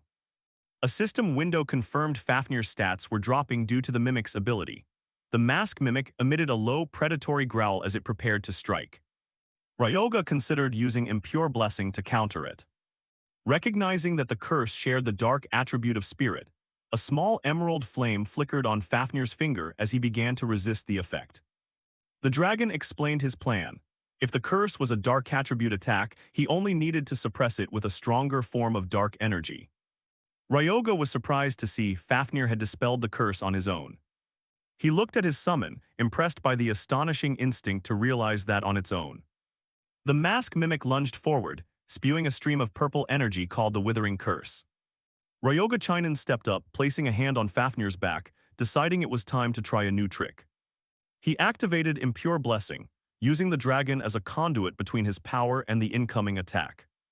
The mimic froze midair, its hollow eyes widening as the curse began to backfire on it. Fafnir immediately understood. His master was channeling holy energy directly back through the curse's connection. Trapped in the loop it created, the creature started to freeze. Ryoga shrugged and nodded, saying that being a saint made his holy strikes a cheat code against the dark type. Huge emerald energy spikes rose from the ground, shredding what remained of the mimic. The battle ended in seconds, leaving Ryoga to casually kick the drop off the pile of corpses. He bent down and picked up the mask, the third piece he needed. Kronos mocked his choice of keepsake, but Ryoga knew this ugly thing was the key to the entire temple. To reach the boss, you had to collect 49 proofs of each type, horns, eyes, and a mimic mask like this. He recalled the future interview, where Asaka explained exactly how to open the hidden chamber. The trick was to kill the monsters without damaging the quest items they carried. Ryoga found the requirement annoying, which also explained why no one had cleared this place for a year. He kept a poker face, wondering how Asaka had discovered all this in his original timeline. At the same time, Yuma pointed out that Guild Phoenix was causing chaos nearby. Ryoga only smiled, perfect timing indeed. Deeper in the darkness, Asaka's team was surrounded by glowing red-eyed monsters. Asaka remained focused, drawing her sword with absolute precision. She confronted a leaping monster head-on, her movements sharp and practiced. Her blade flared with a red aura as it cut through the enemy's dark curse. Kronos was impressed, realizing she used pure aura to bypass dark magic. Ryoga recognized this as an option of Gale's sword, a skill requiring extremely precise timing. He didn't intend to stop and watch, ordering his team to pick up the pace. As they passed, Asaka paused, watching the strange group move on without hesitation. Her teammates asked if she was curious about them, but she was more puzzled by their lack of fear. The man assumed they were just reckless amateurs, but Asaka wasn't so sure. Ryoga kept his gaze forward, stepping deeper into the Gothic architecture of the temple. Asaka watched him, certain no one would move that confidently unless they already knew the layout by heart. Ryoga remained silent, his mind already 3 steps ahead of the others. He glanced back for a moment, realizing he was being watched. Asaka followed his silhouette with her eyes, getting a distinct feeling that their paths would cross again. 5 days later, the fatigue of the grind began to show as the ruins filled with the corpses of fallen cultists. Ryoga sighed, admitting that even with knowledge from a past life, the endless spawning of monsters was starting to get annoying.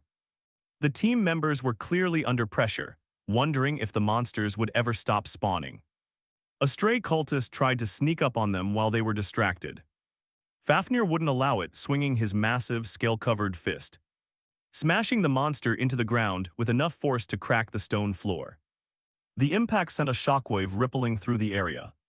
Kronos laughed loudly, calling Ryoga a hero for his bravery, though Ryoga was really just trying to survive. Ryoga cleaned up the remaining monsters, ordering the zombies in the rear to provide support. Once the floor was clear of cultists, the area fell into an eerie, brief silence. He activated Life Drain, siphoning the leftover mana from the fallen enemies to keep the grind marathon going. A system ping confirmed success. He officially reached level 27. Kronos swept by, telling him to show a bit more flair with a victorious smile. Ryoga told the spirit to mind its own business and not critique how he smiled. He apologized for the lack of elegance as he sheathed his sword, ready to move to the next stage. Nearby, a small pile of quest items, eyes and a mask, rested at the base of a cracked stone pillar. The 48th token had been placed, completing the collection needed to trigger the temple's hidden mechanism. Ryoga noticed the other major guilds had pulled out, leaving the gate clear for his final move. He told his teammates to take the bag of magical stones to sell while he stayed behind. Yuma was surprised but agreed to return, while Ryoga continued grinding for a few more levels. After the team left, Ryoga and Fafnir stood before the massive, ornately decorated interior door. Ryoga stepped into the darkness, his boots crunching on the shifting rubble of the floor. Fafnir noticed the layout was changing differently this time, and asked if they should leave before things got worse. Ryoga immediately rejected the idea, insisting they would clear this place right now. The dragon realized there were hidden conditions in the dungeon he didn't know about. Ryoga explained they needed to place tokens on special pillars marked with triangles, circles, and smiling faces. He pointed out that zombies weren't smart enough to do this, so they had to handle the heavy lifting themselves. He told Fafnir to be ready to run because the timing this round would be tight. Suddenly, the entire chamber began to shake violently. Giant chunks of ceiling rained down like a storm. An armored zombie was trapped in the collapse, its skeletal body crushed under tons of stone. The system pinged a lost summon as Ryoga dashed through the falling rubble. He realized the dungeon's transformation was happening much faster than expected. Dust and smoke filled the air as the temple's architecture twisted and crumbled. Ryoga peered through the choking dust, desperately searching for the final activation point. Fafnir shouted that he'd found it, his voice nearly drowned by the roar of collapsing stone. He pointed to a pillar that still stood firm amid the rubble. A massive column toppled straight toward them, threatening to bury them both. Ryoga cursed under his breath, clutching the token pouch as he prepared to sprint. He threw the pouch to Fafnir, shouting for him to place the final token. The dragon caught the pouch mid-sprint, his powerful legs launching him across the cracking floor. Fafnir slammed into the base of the final pillar just as the ground beneath him began to collapse. He shoved the token into the slot, shouting that it was done. For a moment, everything kept moving. The dungeon continued to decay around Ryoga. He gritted his teeth, wondering why the damned sigil still hadn't activated. A massive burst of energy detonated from the stone pillars, drowning the chamber in blinding white light. Ryoga looked up as a final beam shot to the ceiling, praying it would be enough. Blue runes on the pillars flared with power, locking the dungeon's state. Rays of energy crisscrossed the room, weaving into a complex, glowing magic array. The tremors stopped instantly, leaving Ryoga gasping and relieved that they had escaped by a hair. A massive blue magic circle dominated the hall's floor, and Fafnir noted that the path to the lower levels had finally opened. Stone steps littered with debris led down into the dark, silent depths of the hidden sanctuary. Ryoga and Fafnir descended to the foot of the stairs, followed by the summoned zombies, while the dragon exhaled in relief. Surveying the hidden chamber, Ryoga stayed focused, telling his companion that the real battle was only just beginning. Fafnir agreed with a determined smile as Ryoga fixed his gaze on the final objective, the dungeon boss. The pair stood before the giant iron doors of the inner sanctum, ready to face whatever lay inside. Above the door was a stone plaque carved with a chilling name, Masked Man, Death Guardian. Upon entering the boss room, Fafnir felt the oppressive, terrifying pressure in the air heighten his alertness. Ryoga placed his hand on the cold stone of the door. His black ring flashed as he prepared to step inside. He shoved the heavy door open, staring into the darkness with a cold, resolute expression. In the dark, a writhing mass of black tentacles and pale white masks began to stir. The masked man, Death Guardian, appeared in full, the central red eye locking onto the intruders with lethal intent. Fafnir commented on the creature's grotesque appearance, and Ryoga could only nod in silent agreement. The Guardian's central eye flared with purple energy, gathering power for a sudden fatal strike. A blast of deep purple mana erupted from the monster's eye, tearing up the floor as it hurtled toward the two of them. Fafnir activated Dark Aura Spirit Incarnation, his massive form surrounded by shimmering energy. The dragon slammed his fist down to block the blow, declaring he would not let the Guardian touch his master. The masked man, Death Guardian, hovered amid an intricate purple sigil. Its central eye wept blood as it continued its relentless assault. Ryoga squinted as he sensed a dark presence drawing near. A giant spectral eye materialized behind him, making him wonder if he'd just been cursed.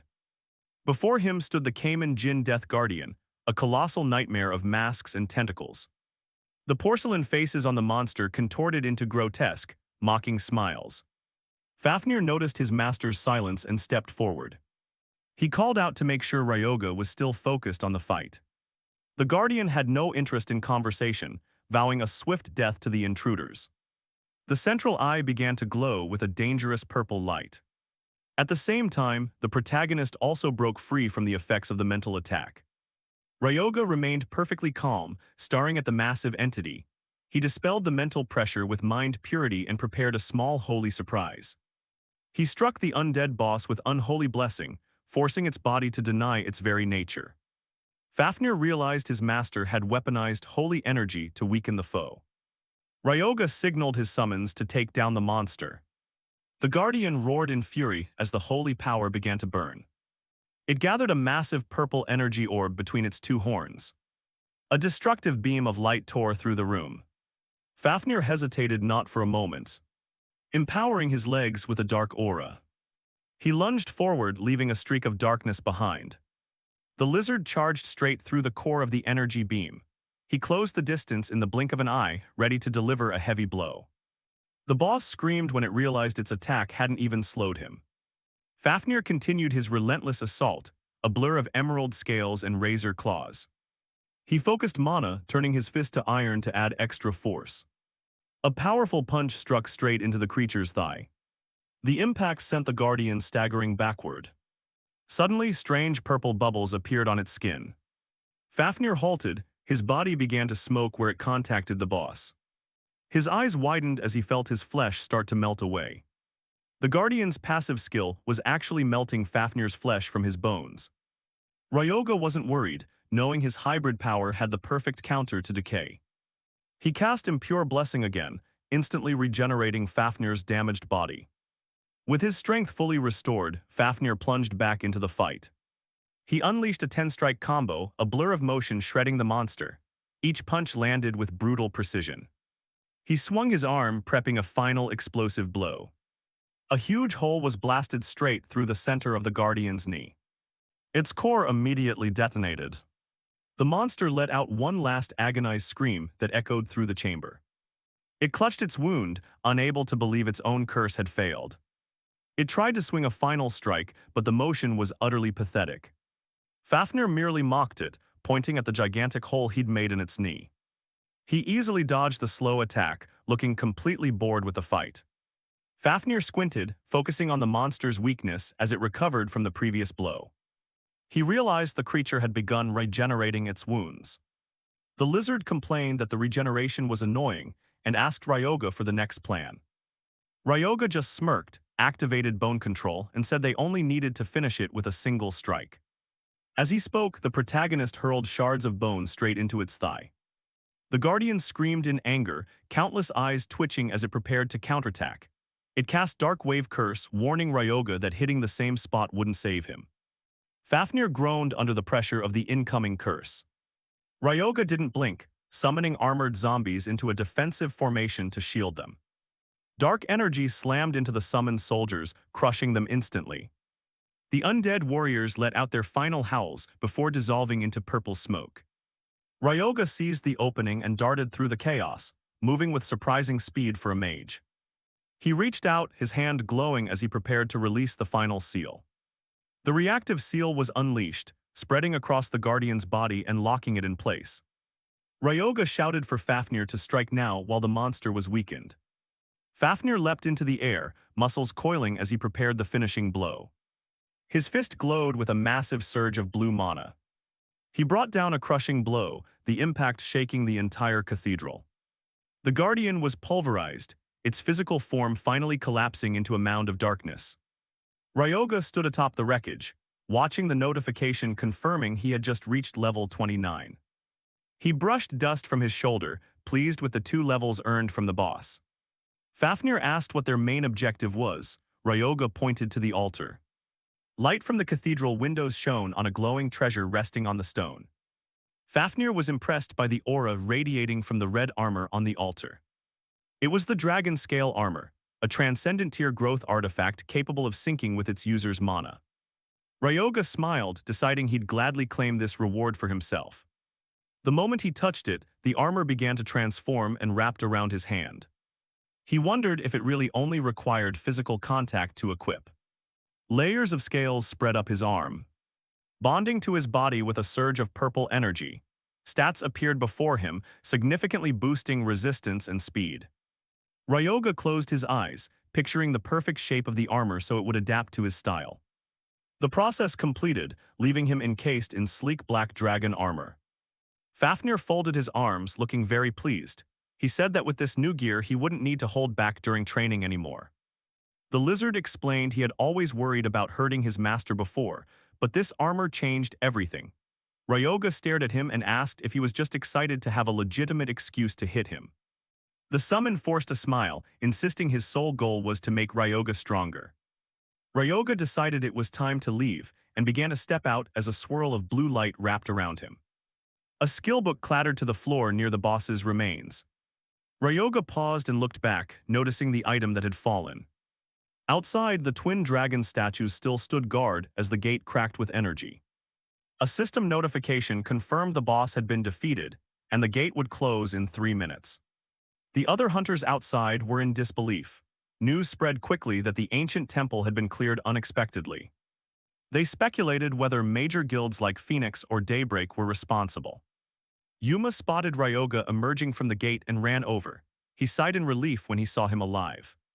He relayed the news about the gate clear to Ryoga, only for Ryoga to casually admit that he was the one who had done it. The man froze. He couldn't believe the person everyone was searching for was standing right in front of him. He stood there completely bewildered, trying to process the information. He began shouting, revealing that the protagonist was the one who conquered the Forgotten Temple. Ryoga immediately lunged forward and clamped a hand over his mouth, telling him to be quiet. The protagonist explained that he hated causing a fuss and wanted to keep his participation completely secret. He offered to add the boss reward to the final payment as hush money, but Yuma refused, saying his conscience wouldn't allow him to take credit for a battle he didn't join. Ryoga wondered if the man was about to ask what the boss actually dropped. The new mask he picked up was a cursed item called the Shadow Mask. He also obtained a skillbook titled Thrill of the Hunt, which allows tracking of cursed targets. Ryoga couldn't hand those 2 artifacts over to them, so he planned to compensate them with cash. Meanwhile, Yuma remained determined to refuse, no matter how many times Ryoga insisted. A small smile appeared on Ryoga's face. They had what they came for, so it was time to return. In another development, Naruhito appeared at the scene and asked the gathered hunters if they were the ones who cleared the temple. Asaka from Guild Phoenix showed up shortly after, asking the exact same question. The leader of Daybreak pointed out that if Phoenix had done it, they'd have announced it immediately. He sighed, wondering who on earth could have cleared it. A woman narrowed her eyes in thought. An image of Ryoga flashed through her mind, but she quickly dismissed it as impossible. Back in the city, they went to an ordinary-looking repair shop. Ryoga and the others stepped inside and found the place looked like it had been hit by a storm. An alchemist rushed out in a panic, shouting and asking Ryoga what he'd done. Ryoga just stared at him blankly and asked if someone named Aragiri had arrived yet. Rinia was convinced Ryoga had caused the mess on purpose. Ryoga defended himself, saying he was just trying to help him level up. He was near tears, driven crazy by the trouble Ryoga's help had caused. People kept coming from all over to buy potions from him. His phone kept buzzing with messages from customers desperately wanting wholesale orders. Rinia was on the phone with an extremely tense expression as customers began demanding the new potion. He was on the verge of collapse. Between filing the patent and the mountain of orders, he genuinely thought he would die from the workload. Ryoga just watched him pull at his hair and casually asked if this sudden fame was a nuisance. The man shouted that although it was great publicity, the volume was simply unmanageable. Ryoga remained cold, saying that results were all that mattered. He asked for a status update. Rinia admitted the patent for the mid-tier potion had been filed and mass production was nearly ready. Then he produced a package, saying the special item Ryoga ordered had arrived. Inside was the Darkness Orb, a rare artifact that significantly boosts mana for dark attribute classes. Ryoga told Fafnir to hold still for a moment. The lizard immediately showed suspicion at his master's intention. Ryoga pressed the orb into Fafnir's chest, telling him not to be so wary. The orb began to glow with a fierce green energy in Ryoga's palm. Dark mana tendrils surged into Fafnir's body, catching the summoned creature completely off guard. Ryoga explained he was using the orb's power to tighten the bond between Fafnir's soul and the new draconic body. A system notification confirmed the Eldritch Dragon completion rate had surged, though it was still unfinished. Fafnir looked at the orb, puzzled why the process couldn't be completed all at once. Ryoga gave him a chilling smile and mentioned one small detail. If this orb shattered, Fafnir would truly die. Suddenly Ryoga lunged, and Fafnir's instincts kicked in, making him react immediately and grab the orb. Ryoga was impressed. The increased synchronization had clearly enhanced the summon's reaction speed. Still, Fafnir worried more about the death contract he'd just signed. The lizard hugged the orb to his chest, terrified even of the slightest scratch on the fragile object. Rinia witnessed it and called Ryoga a true demon. Ryoga merely smiled. Back with the rookie hunters, Ryoga asked them to collect magic stones. They were happy to help. Ryoga instructed them to keep the boss corpse intact for later use. Yuma asked if he planned to raise it as another undead, but Ryoga had other plans. He wanted to craft a golem. The choice took Yuma a bit by surprise.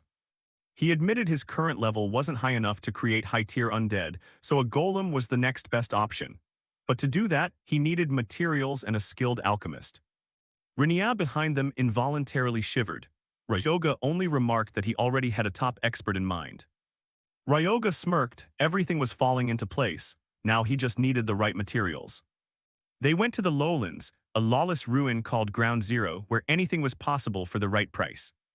They stopped in front of a place called Bar Milky Way. Fafnir asked if he was sure about this sketchy-looking spot. He was here to meet Madame Shuri, outwardly the bar's owner, but in truth a dangerous broker of the underworld. Ryoga confirmed he had business with the manager. Fafnir was surprised his master had a taste for shabby bars. Upon entering, it was clear the place had been thoroughly trashed. The bar's neon sign still flickered over the rubble. Broken furniture lay scattered everywhere. Ryoga realized a brawl had just occurred and spotted a potential clue on the floor. He approached a man in a suit who'd been beaten half to death, slumped against the wall. Ryoga looked down at him and coldly demanded where the manager was. The man tried to act tough, refusing to reveal anything. After a few precise strikes, the man's will completely collapsed. Beaten and bruised, he spilled everything. Madame Shuri had escaped 30 minutes ago and his accomplices were hunting her. Fafnir worried that 30 minutes would make her hard to find. But Ryoga wasn't concerned. He activated the new shadow mask, triggering the soul chase ability. A streak of purple energy lit up, pointing the way she had gone. Ryoga said tersely, "Let's go." Ryoga's skill was active, accurately tracing Madame Shuri's soul trail through the city's ruins. Madame Shuri was running for her life, panting as she tried to put distance between herself and her pursuers. Members of a mysterious organization were in close pursuit, shouting to prevent her escape. The red spider insignia flashed in her mind. She couldn't believe such a powerful organization was personally hunting her. Sweat streamed down her face. She knew full well that crossing the red spider was a death sentence. Her eyes darted in panic. She realized how dire things would be if they caught her. The chase led her into a dead-end alley where several men in suits were already waiting, weapons at the ready. She slipped to a stop and found herself completely surrounded by enforcers armed with iron pipes and knives. A thug stepped forward, towering over her as she panted against the cold brick wall. The leader, a man with scarred arms, smirked and nodded, saying she had indeed given them a hard time to catch. Madame Shuri glared at him, her face pale, but her expression remained defiant despite the certainty of capture. She drew a hidden dagger, faint mana flickering along the blade. She warned them not to underestimate her abilities. The leader only mocked her effort, sensing she had completely drained her mana. Even as her strength waned, she dared him to step forward and see for himself if she was bluffing. She stood alone before the group, the weight of the situation finally pressing down on her spirit. She bit her lip in frustration, knowing she had no way out of this trap on her own. Suddenly, a voice from above cut through the tense air, commenting on such a large crowd gathering in a pitiful place like this. Ryoga looked down at the scene with a cold smile, taunting the thugs and asking if they were putting on an entertaining show for him. Ryoga's appearance completely surprised the group. But the purple-haired leader quickly retorted, "Mind your own business, outsider." At that moment, the massive silhouette of Fafnir appeared behind Ryoga, and Ryoga added, "Oh, so you're considerate, you even warned me." Despite seeing Fafnir's fearsome form, the purple-haired man grew angrier rather than afraid. "Don't get cocky just because you dragged a summoned beast. Go deal with it." Hearing that, the henchmen immediately charged at the protagonist with their weapons. However, as soon as they got close, the leader took a punch in the gut from Fafnir and coughed up blood from the pain. Next, he swept his arm and sent two more men flying.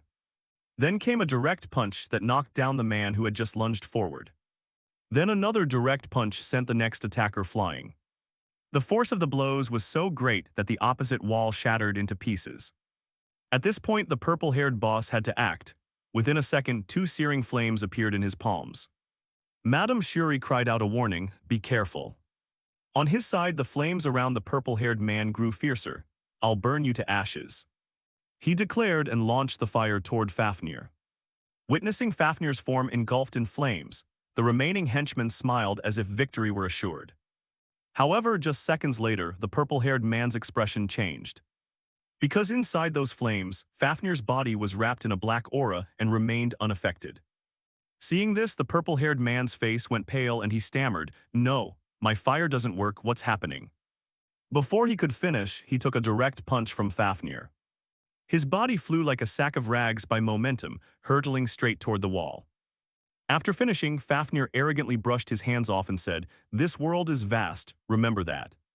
Seeing his smug posture, Ryoga complained once, "Done here." He thought of the burn on Shuri's face and whispered, "Before I reverted, so this is the one who caused the burn on Madame's face, got it." He turned to look at Shuri, who was flustered. And it seemed she was safe this time. Just then, an older man suddenly rushed out of the narrow alley. "Madam, sorry I'm late. What on earth happened here?" Shuri turned aside, not fully understanding the situation. "I'm not sure either. The red spiders suddenly attacked us." From Ryoga's perspective, he quietly observed the arriving man and judged. "He looks formidable, could he be a bodyguard?" Unaware of his thoughts, the older man looked at the two of them and asked quietly, "And who are those people?" Shuri replied, "I don't know either, but they don't seem like bad people." She called out to both of them, "You saved us, thank you very much." Ryoga shrugged and stepped forward. "I came for a drink, but since I saw no one, I followed you." Ryoga reached his hand toward Shuri as if to do something that made her step back. However, Ryoga warned her to stand still. Next, he began using his magic to drain the attacker's life force to perform a healing on Shuri, restoring her body to health in just a few seconds. This naturally surprised Shuri, Are you a cleric? Ryoga nodded, sort of. Elsewhere, Kronos clicked his tongue. I knew you were using my spell. Ryoga, unwilling to argue, said, always so sure, settle down. Time passed quickly as the scene shifted back to the bar. At that point, Shuri asked Ryoga what he'd like to drink, and Ryoga answered he wanted iced milk. Clearly a child's drink, Shuri sighed. What is this, a new joke? If you don't like alcohol, I can make you coffee. Soon enough, a cup of coffee was placed before the protagonist with the question, so what brings you here? Not wanting to waste time, the protagonist said bluntly, I want a ticket to the underground auction. The request surprised Shuri a little. But she produced a card. I'll give you my calling card. If you show it to them, no one in Zone 0, aside from the red spiders, will dare trouble you. Then curious, she asked, by the way, what are you looking for at the auction? Ryoga replied immediately, I want a mana engine rated 3 stars or higher. His request drew a complaint from the redhead. I'm not sure you'll find that at the underground auction. Hearing that, the protagonist's mood dipped. I see it's not even at the auction, so I have to clear a gate that might drop it. What a hassle. However, at that moment, Shuri offered him a suggestion. Or how about you take on a job? The system screen quickly displayed a notification. Client Madam Shuri. Quest type clear gate difficulty C. Reward mana engine MIS4. Objective details clear the ant nest. Variable entrance requires 1 to 3 stars medium scale. Special note currently controlled by the red spiders as a bloodstone supply. Ryoga glanced at Shuri and silently thought, what a terrifying woman, she plans to crush the red spiders right after they targeted her. Shuri, as if seeing through Ryoga's assessment, replied, glad you like it, I only said it wasn't at the auction, not that it doesn't exist. Ryoga laughed, haha, are you asking me to take the job to get revenge on the red spiders? The red spiders are a major force here, if I mess with them, I'll bring trouble on myself. Shuri forced a smile in response. It won't matter if you wipe them all out. Besides, you need a mana engine and I want the red spiders gone, mutual benefit, right? Her words did spark the protagonist's interest. The MIS4 is top tier among mana engines, with a maximum output rated at 5 stars, not bad at all. Shuri even dangled an extra reward, offering Ryoga 10 kg of arachne silk. So Ryoga no longer hesitated and agreed immediately. All right, I'll take the quest. Seeing him so casual, Shuri grew suspicious. From what I saw earlier, I thought you were 3-star, could you be higher? Ryoga answered that he was at 1 star. That statement left Shuri stunned and confused. Time passed quickly as the scene cut to the entrance of the ant nest in Zone 0. As Shuri had mentioned, the area was occupied by the Red Spider gang. Not far away, Shuri was quietly observing the opponents. She plunged the sword in her hand down into the ground. Immediately, it triggered a chain reaction, causing all the short swords previously planted to emit a spreading wave, eventually covering the entire area. Unaware of this, a guard grabbed his radio and contacted his men. West is still secure, how's the east? However, no one answered him. At the same moment, Fafnir appeared behind the man in a flash. Still, he managed to shout a warning. Enemies are attacking, contact headquarters, can't connect, what the hell? Before long, the entire security detail was defeated. And Ryoga and Shuri naturally approached the gate. Shuri remarked, incredible strength. Without you, the Red Spider's henchmen would have been wiped out in an instant. Shuri ignored the praise and asked, do you really plan to go in alone without forming a team? Be careful in there. Ryoga smiled and assured her he would return immediately.